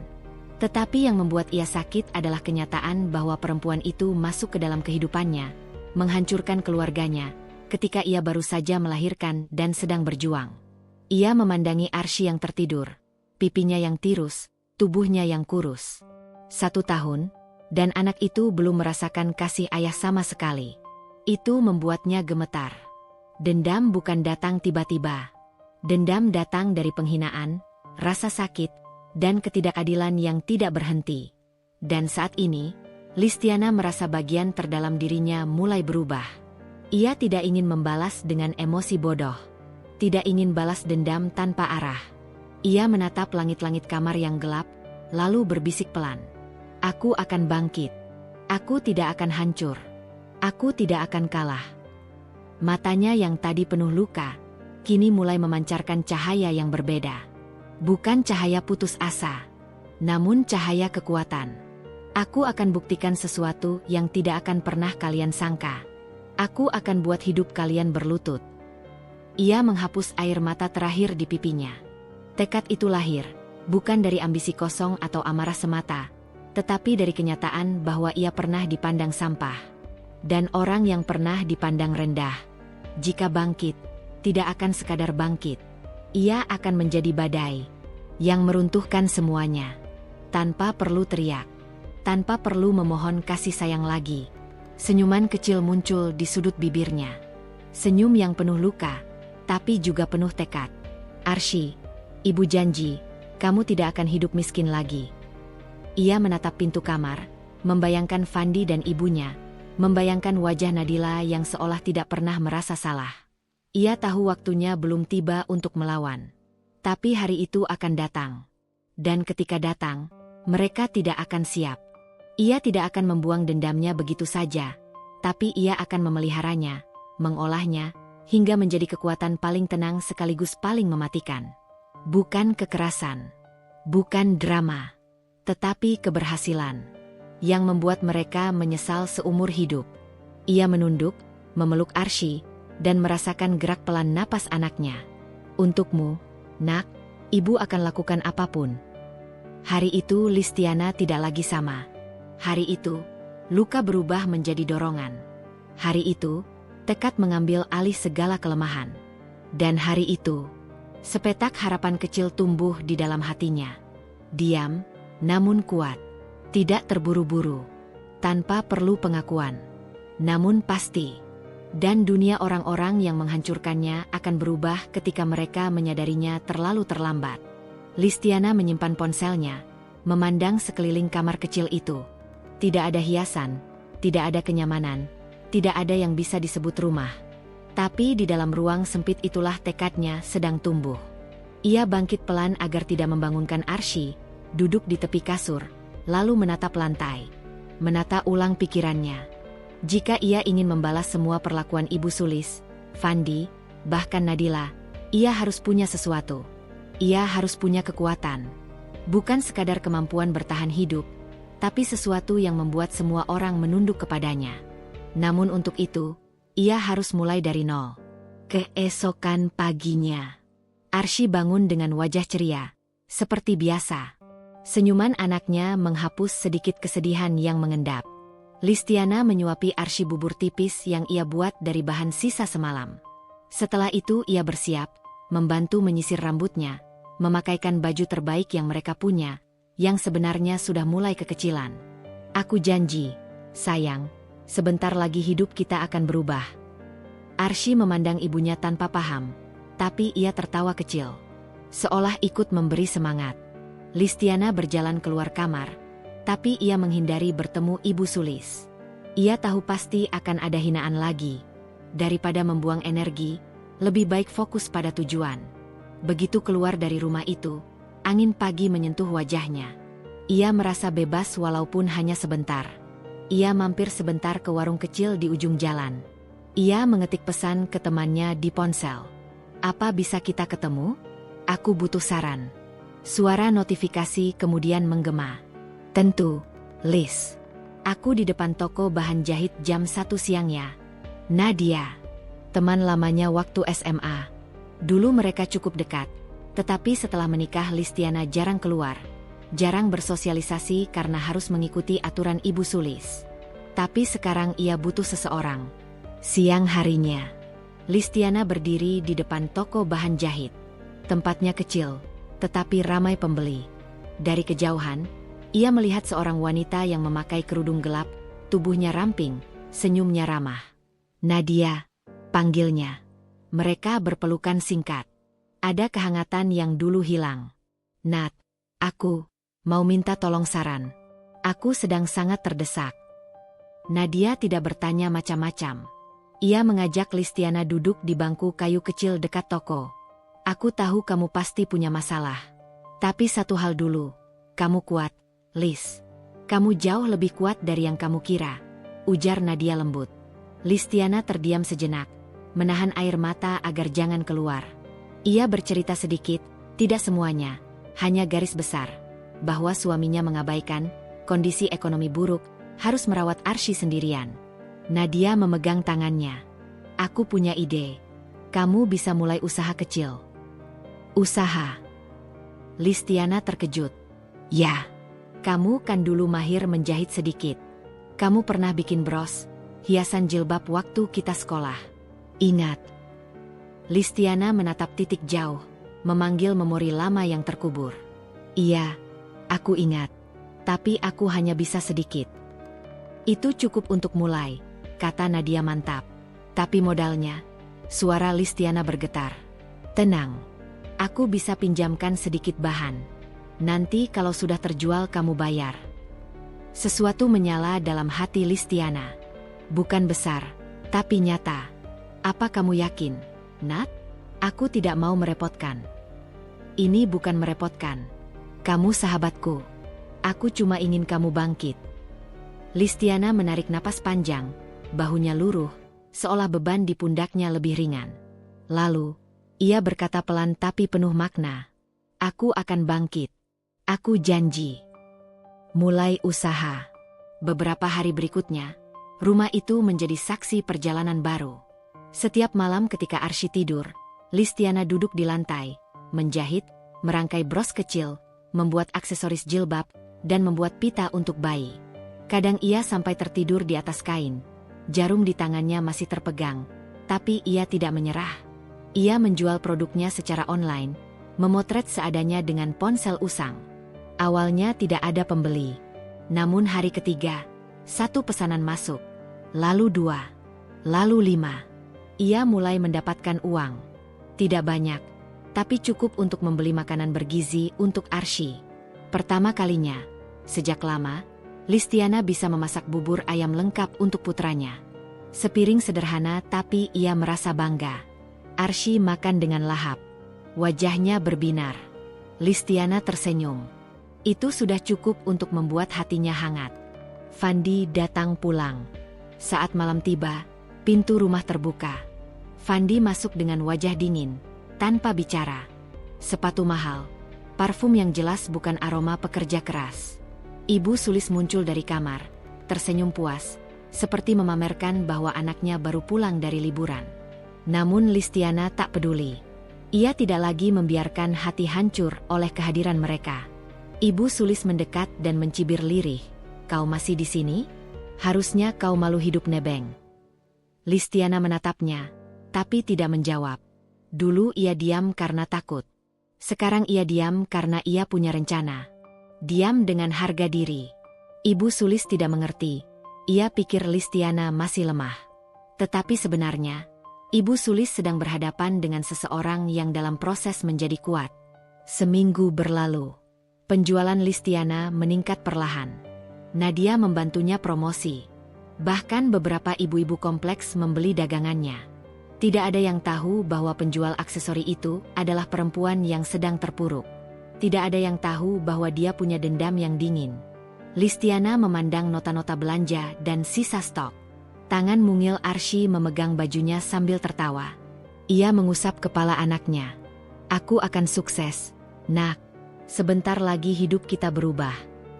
Dan malam itu, ia menulis rencana besar dalam kertas bekas. Dalam 1 bulan, aku akan buat mereka berlutut di kakiku. Bukan hanya omongan, tapi janji. Dan Listiana tidak pernah menarik kembali janji yang sudah dibuat. Listiana mulai masuk ke dunia yang sebelumnya tidak pernah ia bayangkan. Dunia yang menuntut keberanian, ketelitian, dan strategi.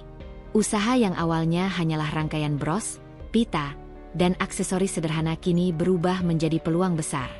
Semua terjadi karena ia tekun, tidak mudah menyerah, dan memiliki tekad yang berbeda dari kebanyakan orang. Hari-hari penuh perjuangan yang ia jalani sejak ditelantarkan oleh Fandi dan disakiti oleh Ibu Sulis ternyata membuat pikirannya lebih tajam. Ia bukan hanya sekadar menjaga usaha tetap hidup, tapi membuatnya berkembang. Setiap malam, setelah Arsy tidur, Listiana duduk dengan laptop tua yang dipinjam dari Nadia.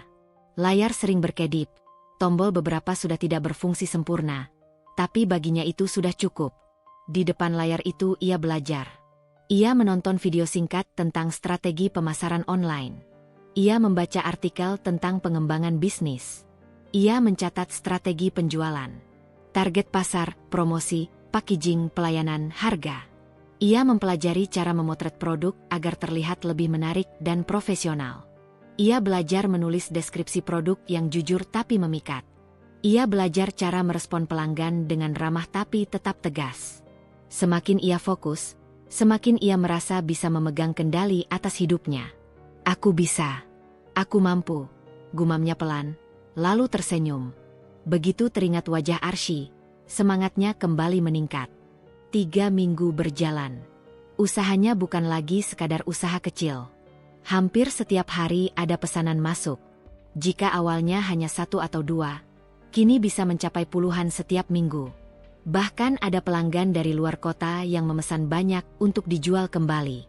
Itu membuat Listiana makin yakin, usahanya bukan permainan belaka. Ia mulai memesan bahan dalam jumlah lebih besar. Nadia membantunya memilih kualitas terbaik tetapi harga tetap terjangkau. Kemampuan Listiana berkembang pesat, dan semua orang yang membeli produknya memuji hasil jahitannya. Mereka tidak tahu bahwa perusahaan kecil itu dimiliki oleh seorang ibu muda yang pernah kelaparan bersama anaknya. Kesempatan lebih besar. Suatu hari, seseorang menghubungi Listiana lewat pesan. Apa Anda bisa buat dalam jumlah besar? Saya mau order untuk toko saya. Listiana terdiam, terkejut. Toko? Ia menggenggam ponsel dengan tangan bergetar. Tapi ia tidak langsung menjawab, ia berpikir matang. Ia tahu, jika ia menerima pesanan besar dan tidak bisa menyelesaikannya tepat waktu, reputasi bisa hancur. Namun setelah memikirkan dengan cermat, ia melihat potensi besar. Ini peluang emas yang tidak datang 2 kali. Ia menulis balasan. Tentu, saya bisa. Tolong beri detail pesanan. Di balik kata-kata itu, ia menutup matanya dan berdoa pelan. Semoga ini langkah yang benar. Malam itu di kamar kecil, Arsy sudah tidur pulas. Listiana duduk sambil menghitung stok, memperkirakan bahan dan waktu pengerjaan. Matanya menatap kertas yang penuh hitungan dan jadwal. Tidak ada satupun keluhan keluar dari bibirnya. Ketika semuanya terasa berat, ia menguatkan diri. Aku sudah jauh melewati rasa sakit yang mereka beri. Aku tidak akan mundur lagi. Pada titik ini, sesuatu dalam dirinya berubah. Bukan sekadar perempuan yang bertahan, melainkan perempuan yang mulai memimpin. Semua tetap dirahasiakan. Walaupun usahanya mulai besar, ia tetap bersikap biasa di depan keluarga Fandi. Ia tidak menampakkan sedikitpun perubahan.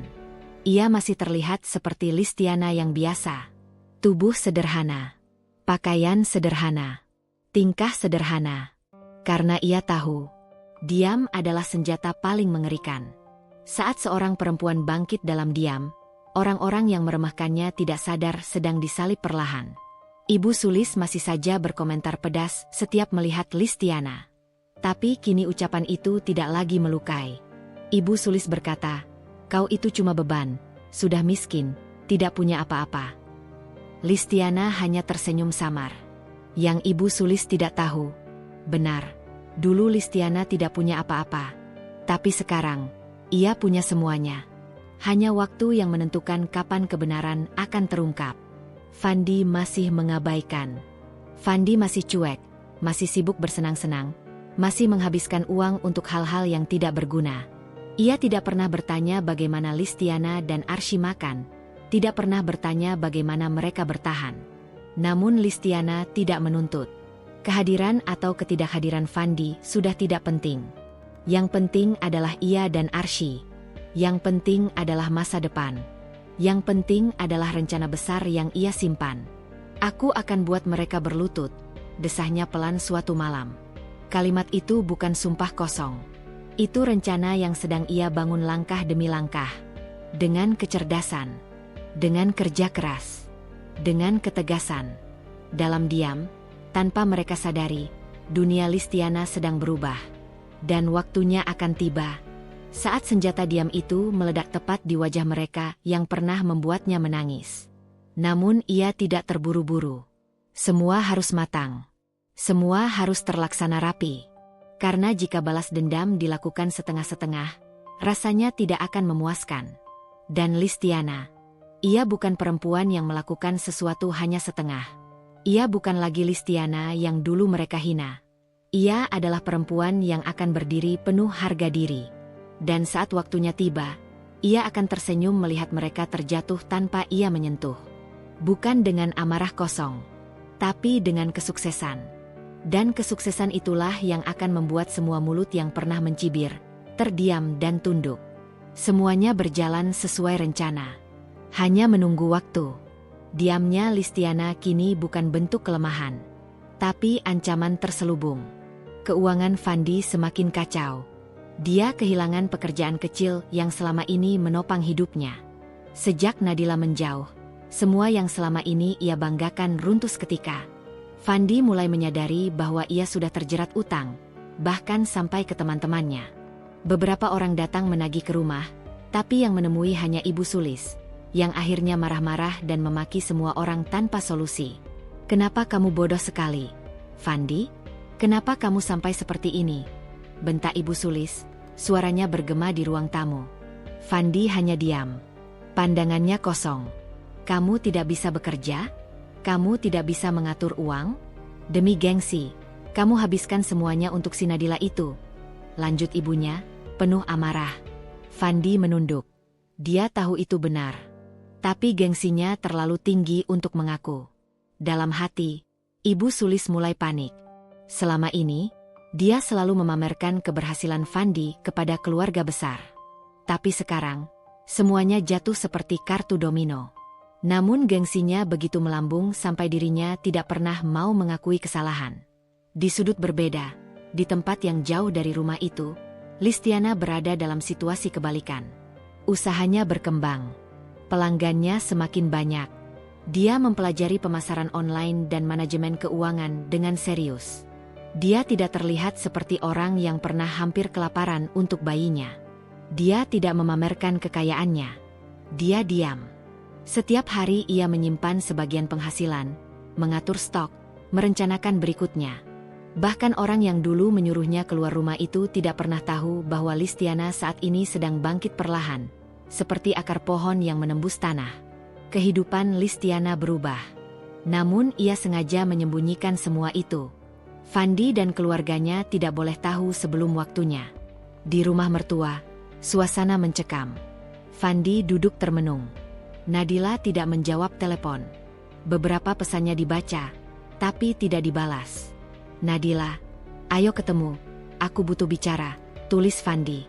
Tapi layar hanya menampilkan satu tanda centang. Tidak diketik, tidak dibalas. Nadila jelas mulai menjauh karena melihat Fandi sudah tidak berguna lagi. "Dia bukan pasangan, dia hanya numpang gaya," gumam Ibu Sulis, namun masih dengan nada penuh gengsi. Konflik di rumah semakin parah. Tidak ada makanan enak. Tidak ada kemewahan seperti dulu. Bahkan parfum mahal yang dulu selalu dipakai Ibu Sulis kini sudah habis dan tidak bisa diganti. Dia mulai duduk termenung, membayangkan masa lalu saat hidup mereka masih mulus. Fandi pun mulai terlihat murung. Dalam beberapa hari terakhir, dia sering melamun. Dia tidak bisa menerima kenyataan bahwa hidupnya yang dulu membanggakan kini hancur lebur. Namun satu hal yang tidak dia sadari, wanita yang pernah ia telantarkan, sedang naik ke puncak. Sementara itu, di malam lain, Listiana menidurkan Arsy yang kini mulai banyak bicara. "Mama hebat," bisik Arsy, memeluk pipi ibunya. Listiana menahan air mata. Bukan air mata sedih, tapi air mata haru. Bayi kecil itu tumbuh bahagia, meskipun dulu harus melalui masa yang penuh kekurangan. Listiana memandang Arsy dan berkata dalam hati, "Aku akan memastikan kamu tidak pernah merasa kekurangan lagi." Dia tidak lagi berniat sekadar bertahan. Dia berniat menciptakan kehidupan baru. Hidup yang tidak bisa dihina, tidak bisa diperendahkan, tidak bisa diinjak seenaknya lagi. Ibu Sulis semakin panik ketika ada kabar bahwa rumah kemungkinan akan digadaikan jika Fandi tidak membayar utang. "Jangan sampai nama keluarga kita jatuh," teriaknya. Tapi Fandi hanya diam. Dalam diamnya, dia mulai menyesali sesuatu. Namun penyesalan itu datang terlambat, dan akan datang dengan wajah yang sangat berbeda. Karena orang yang dulu mereka remehkan, hina, dan usir, kini sedang memegang kunci kekuatan.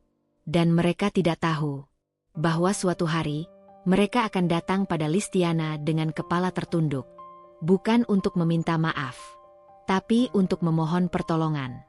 Namun saat itu tiba. Listiana sudah memiliki jawaban yang akan membuat mereka terdiam. Jawaban yang selama ini disimpan rapat dalam hati. "Aku akan membuat kalian berlutut di kakiku." Dan hari itu sudah semakin dekat. Hari itu, setelah sekian lama tidak muncul, Fandi tiba-tiba berdiri di depan pintu kecil rumah kontrakan Listiana. Wajahnya tirus, pakaian kusut, dan napasnya pelan seperti seseorang yang habis menelan pil pahit berkali-kali. Listiana membuka pintu. Ia menggendong Arsy yang kini semakin besar dan manis. Assalamualaikum," ujar Fandi dengan suara yang tidak lagi penuh percaya diri seperti dulu. "Waalaikumsalam," jawab Listiana tenang. Bukan dingin, bukan kasar. Ia hanya netral, berwibawa. Seolah luka-luka lama sudah mengering, tetapi masih tersimpan jelas. Fandi berdiri canggung, menunduk. Dia tidak berani menatap mata Listiana. Dia tahu bahwa dia tidak pantas. Kamu sehat?" tanya Fandi sambil mencoba tersenyum kaku. Listiana mengangguk. "Alhamdulillah. Kamu gimana?" "Sehat." Pertanyaan sederhana. Bukan basa-basi palsu. Tapi justru membuat Fandi makin merasa rendah. "Aku, ya, sehat. Sebenarnya aku mau nanya. Kamu masih kerja?" Suara Fandi pelan, seolah takut ditolak. Listiana menatapnya sekilas. "Masih. Kenapa?" Fandi menelan ludah. Dia mencoba menyusun kalimat yang tidak terlalu memalukan dirinya. "Aku cuma mau minta tolong sedikit. Tidak besar.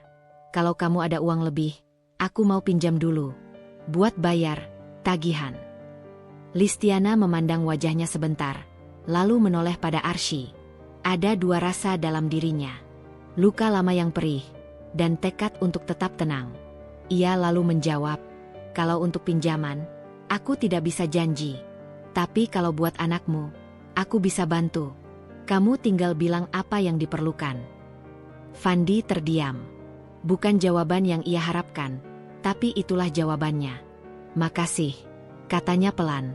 Beberapa hari setelah itu, giliran Ibu Sulis yang mendatangi Listiana. Bukan datang dengan permohonan, tetapi dengan gengsi.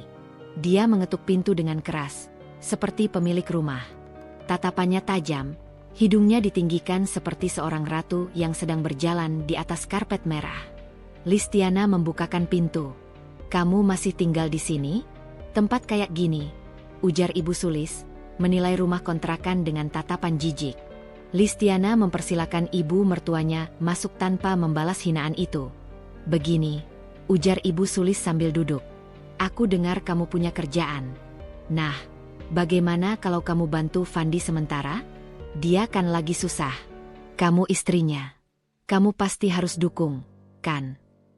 Listiana hanya tersenyum kecil. Bukan senyum sinis. Bukan senyum dendam. Hanya senyum penuh kontrol diri. "Oh, jadi ibu tahu saya bekerja?" tanya Listiana lembut. Ibu Sulis menatap sombong. "Tentu. Tapi pasti penghasilanmu tidak seberapa. Tapi, minimal kamu bisa bantu Fandi beli makanan di rumah. Masa kamu tidak kasihan?" Listiana mengangguk. "Aku kasihan. Tapi aku bukan istri lagi yang bisa diperintah seenaknya." Ibu Sulis kaget. "Tapi tetap saja kamu harus membantu. Kamu kan yang melahirkan cucuku." Listiana menghela napas pelan, meletakkan Arsy di kasur kecil, Kemudian menatap ibu mertua itu dengan tatapan yang tidak lagi rapuh. "Ibu, dulu saya diusir dari rumah. Dulu saya tidak diberi bantuan. Dulu saya makan seadanya. Bahkan berhari-hari menahan lapar supaya Arsy tetap makan. Dulu saya dihina, dicaci, dianggap sampah." Ibu Sulis terdiam, tapi gengsinya menolak kalah. "Itu masa lalu. Sekarang bantu saja Fandi." Listiana tersenyum. "Akan saya bantu semampu saya. Tapi hanya itu. Bukan karena perintah, tapi karena hati saya masih manusia." Jawaban itu membuat Ibu Sulis terdiam lebih lama. Dia tidak pernah melihat Listiana setenang itu. Tidak pernah membayangkan wanita yang dulu dianggap lemah dan mudah diinjak kini memaafkan tanpa merendah. Namun yang paling menampar hatinya adalah kenyataan bahwa Listiana tidak membahas balas dendam, tidak menunjukkan kekayaannya sedikit pun. Dia diam, tapi berkelas. Dan itu membuat Ibu Sulis bangkrut di dalam. Fandi beberapa kali datang lagi. Bukan untuk mengemis, tapi untuk sekedar bermain dengan Arsy sebentar. Listiana tetap memperlakukannya baik. Tidak dendam. Tidak kasar. Dan justru sikap itulah yang membuat Fandi makin tenggelam dalam rasa bersalah. Dia mulai melihat Listiana bukan sebagai korban, tetapi sebagai seseorang yang memiliki kekuatan tidak terlihat. Bukan kekuatan dari uang, bukan dari jabatan, tapi dari hati. Di balik sikap tenangnya, Listiana merencanakan langkah besar. Dia tidak akan mengungkit masa lalu. Dia tidak akan memaki semua orang yang meremehkannya. Dia akan melakukan sesuatu yang jauh lebih menyakitkan. Mereka akan menyadari sendiri siapa yang sebenarnya lebih kuat, tanpa Listiana perlu mengatakan satu pun kata sombong. Dan saat itu terjadi, mereka akan berlutut bukan karena dipaksa, tetapi karena sadar. Perjalanan itu tinggal sedikit lagi. Dan Listiana tahu, hari kemenangan sudah menunggu. Listiana mulai menata hidup dengan lebih rapi. Bukan sekadar bangkit dan bertahan, tetapi mempersiapkan masa depan yang tidak bisa digoyahkan siapapun. Dia tidak hanya membangun usaha, namun membangun pondasi kekuatan untuk dirinya dan terutama untuk Arsy. Semakin hari, kesibukannya meningkat. Produksi, pengiriman, pelanggan baru, dan kontrak kerjasama semakin berdatangan. Namun di balik semua itu, ada misi yang ia jalankan secara senyap dan tanpa sorotan siapapun.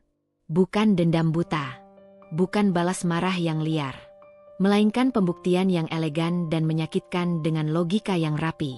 Suatu malam, setelah Arsy tertidur pulas di pelukannya, Listiana duduk di meja kecil yang penuh kertas data, dokumen bisnis, dan catatan finansial. Ia membuka laptop, menyusun file demi file. Bukan untuk pekerjaan semata, tapi juga mempersiapkan berkas hukum. Dia mempelajari pasal penelantaran istri dan anak, pasal pembuktian perselingkuhan, hak asuh anak, dan pembagian harta gonogini. Semua ia pelajari penuh kesabaran. Tidak terburu-buru, tidak emosi.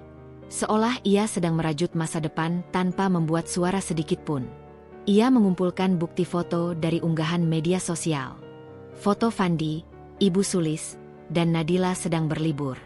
Foto saat mereka belanja barang mahal. Foto ketika mereka berdua tertawa seolah hidup tanpa tanggung jawab. Ditambah bukti chat yang dulu pernah dikirim Fandi. Keterangan saksi tetangga ketika Fandi pergi berhari-hari. Serta kwitansi belanja Listiana yang menunjukkan dia membiayai anak sendiri tanpa bantuan ayahnya. Setiap bukti dikumpulkan dengan rapi seperti puzzle yang sebentar lagi akan menjadi gambar sempurna. Tidak ada satupun detail terlewat. Selain itu, Listiana mulai berkonsultasi dengan seorang kenalan, seorang pengacara muda yang pernah dia bantu promosikan bisnisnya. Mereka bertemu bukan di kantor hukum, tapi di kafe kecil yang tidak terlalu ramai. "Jadi, kamu mau laporkan suamimu atas penelantaran dan perselingkuhan?" tanya pengacara itu pelan. Listiana mengangguk. "Tapi bukan sekarang. Aku ingin posisi ekonomi dan bisnisku benar-benar kokoh dulu. Aku ingin ketika aku menuntut, aku berdiri dengan martabat, tanpa terlihat dendam, tanpa terlihat membutuhkan." Pengacara itu tersenyum kagum. "Kamu beda. Banyak wanita gugup ketika ingin menggugat suami, tapi kamu begitu terencana."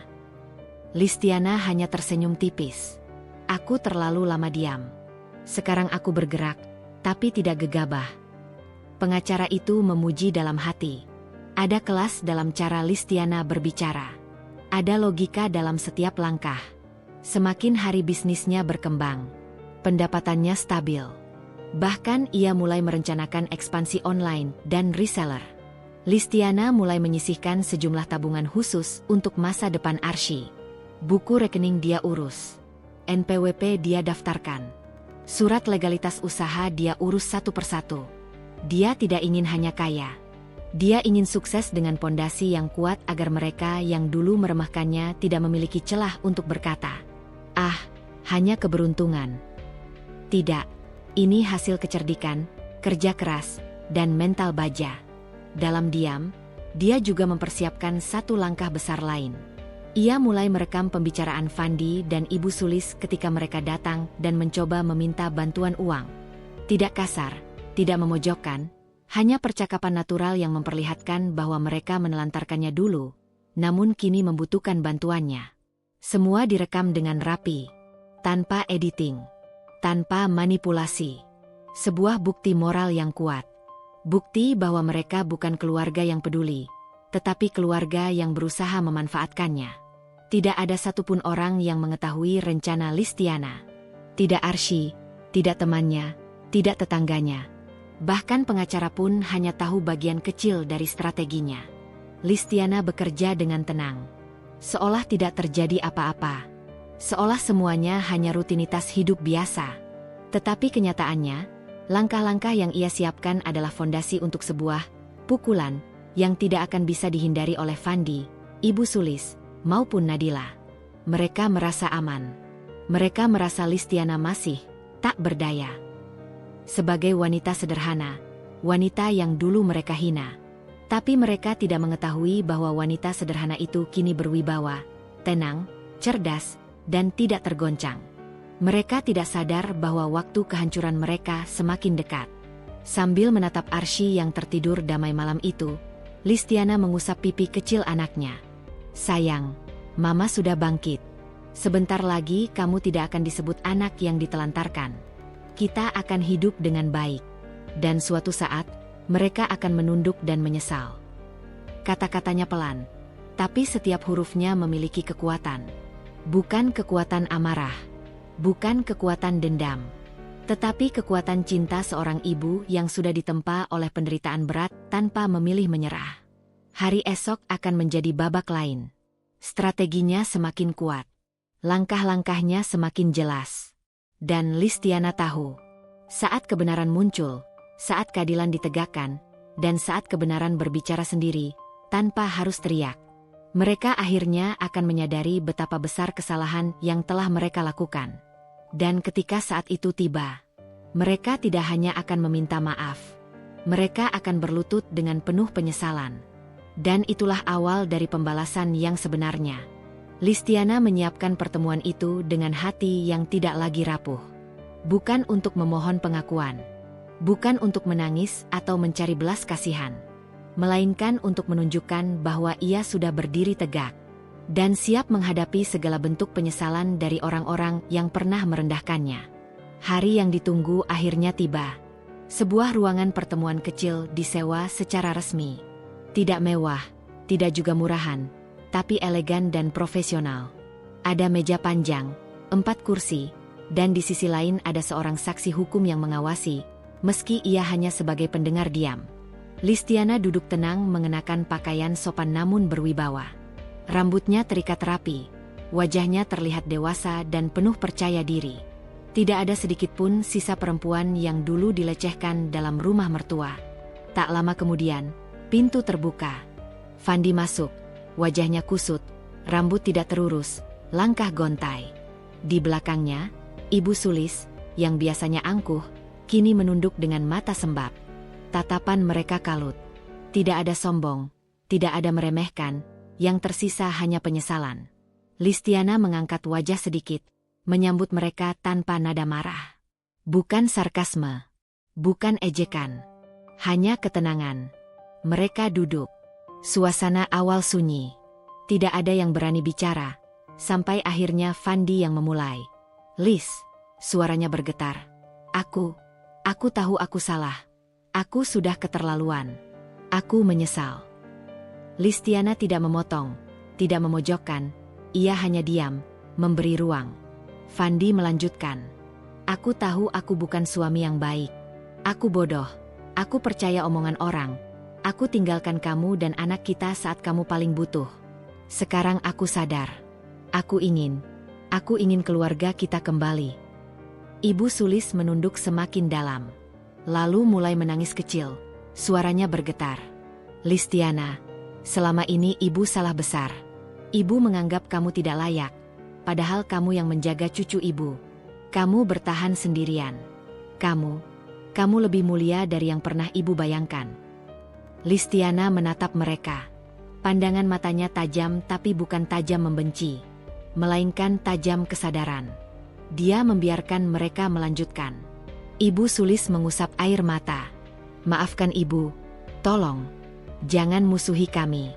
Kami hanya ingin kesempatan memperbaiki." Lagi, Listiana diam. Bukan karena tidak mau menjawab, tapi karena diamnya adalah kekuatan. Fandi menambahkan, "Lis, kasih aku kesempatan jadi ayah lagi. Aku siap berubah." Hening sesaat. Kemudian Listiana merespon dengan suara tenang. "Aku tidak marah lagi," ucapnya lembut.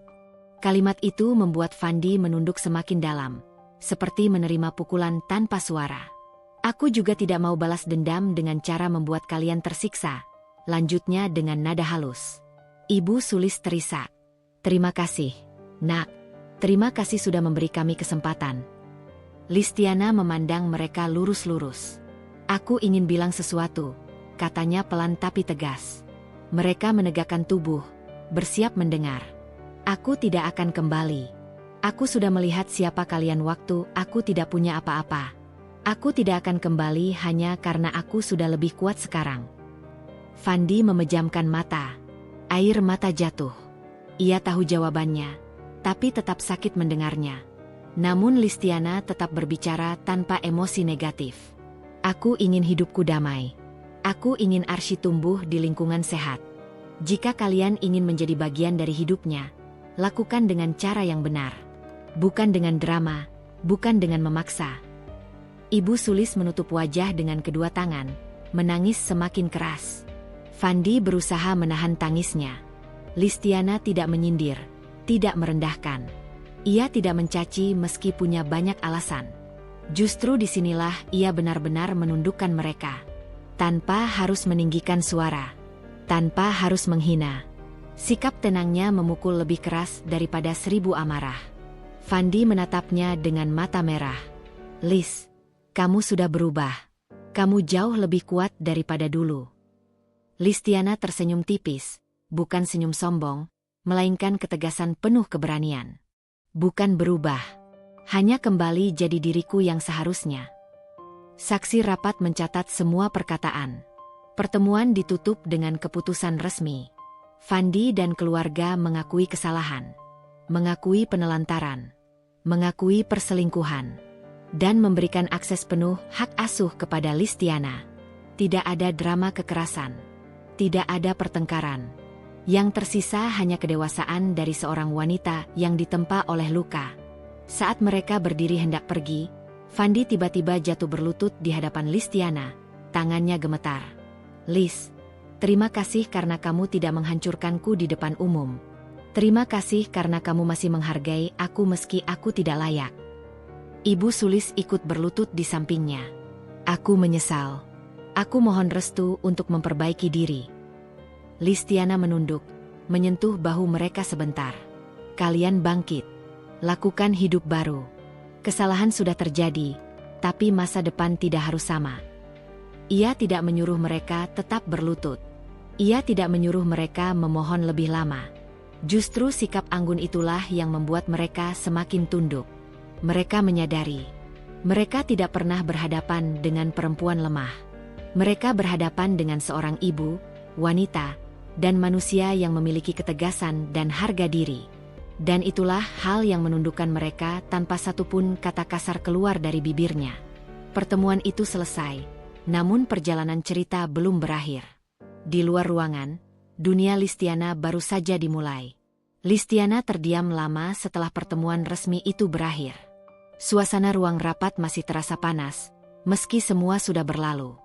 Fandi dan Ibu Sulis meninggalkan ruangan dengan wajah tertunduk, penuh penyesalan. Sementara Listiana tetap memegang kendali tanpa perlu bentak, tanpa perlu hina, diamnya saja sudah menggetarkan. Ia memandang jendela kaca besar, memperhatikan kota yang sibuk. Lalu ia menarik napas dalam, memikirkan Arsy, putra kecilnya yang menjadi pusat hidupnya. Semua keputusan yang ia buat, selalu kembali pada satu nama itu, Arsy. Hari-hari berikutnya Listiana menjalani rutinitas dengan lebih fokus. Ia sudah mantap mengambil jalan berbeda. Tanpa drama berlebihan, tanpa tangis, ia menata hidupnya. Pengacara, psikolog anak, konsultan bisnis, semuanya sudah disusun tanpa celah. Dalam hati ia berkata pelan, "Aku tidak bisa hidup dalam rumah yang penuh racun.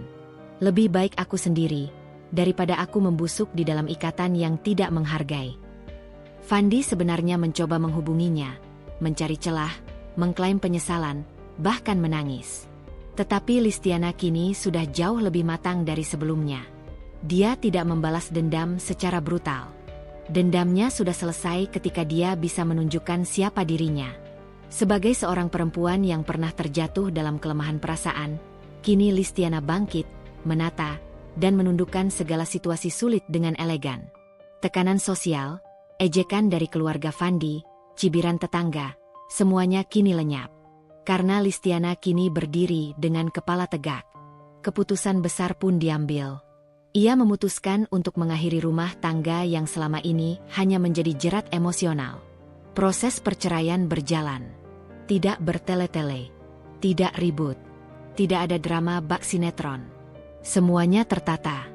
Pengadilan pun mengakui bahwa hak asuh Arsy jatuh pada Listiana, karena ia bisa membuktikan. Fandi tidak bertanggung jawab. Fandi berselingkuh. Lingkungan keluarga Fandi tidak sehat. Semua keputusan hukum itu membuat Listiana semakin yakin bahwa ia berada di jalan yang benar.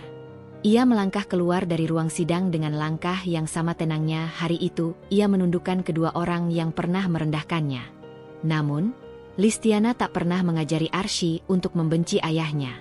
Ia hanya mengajarinya bahwa ayah dan ibu tak lagi bersama, tapi kamu tetap dicintai. Bagi Listiana, keadilan bukan untuk memukul, tapi untuk menata kehidupan baru. Dan kini, ia memasuki fase kehidupan yang berbeda.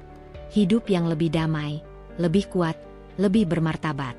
Tanpa Fandi, tanpa Ibu Sulis, tanpa beban masa lalu. Tapi jalan ceritanya belum berakhir, karena hidup baru akan dimulai. Dan pastinya akan ada kejutan, perputaran takdir, dan peluang cinta yang lebih baik.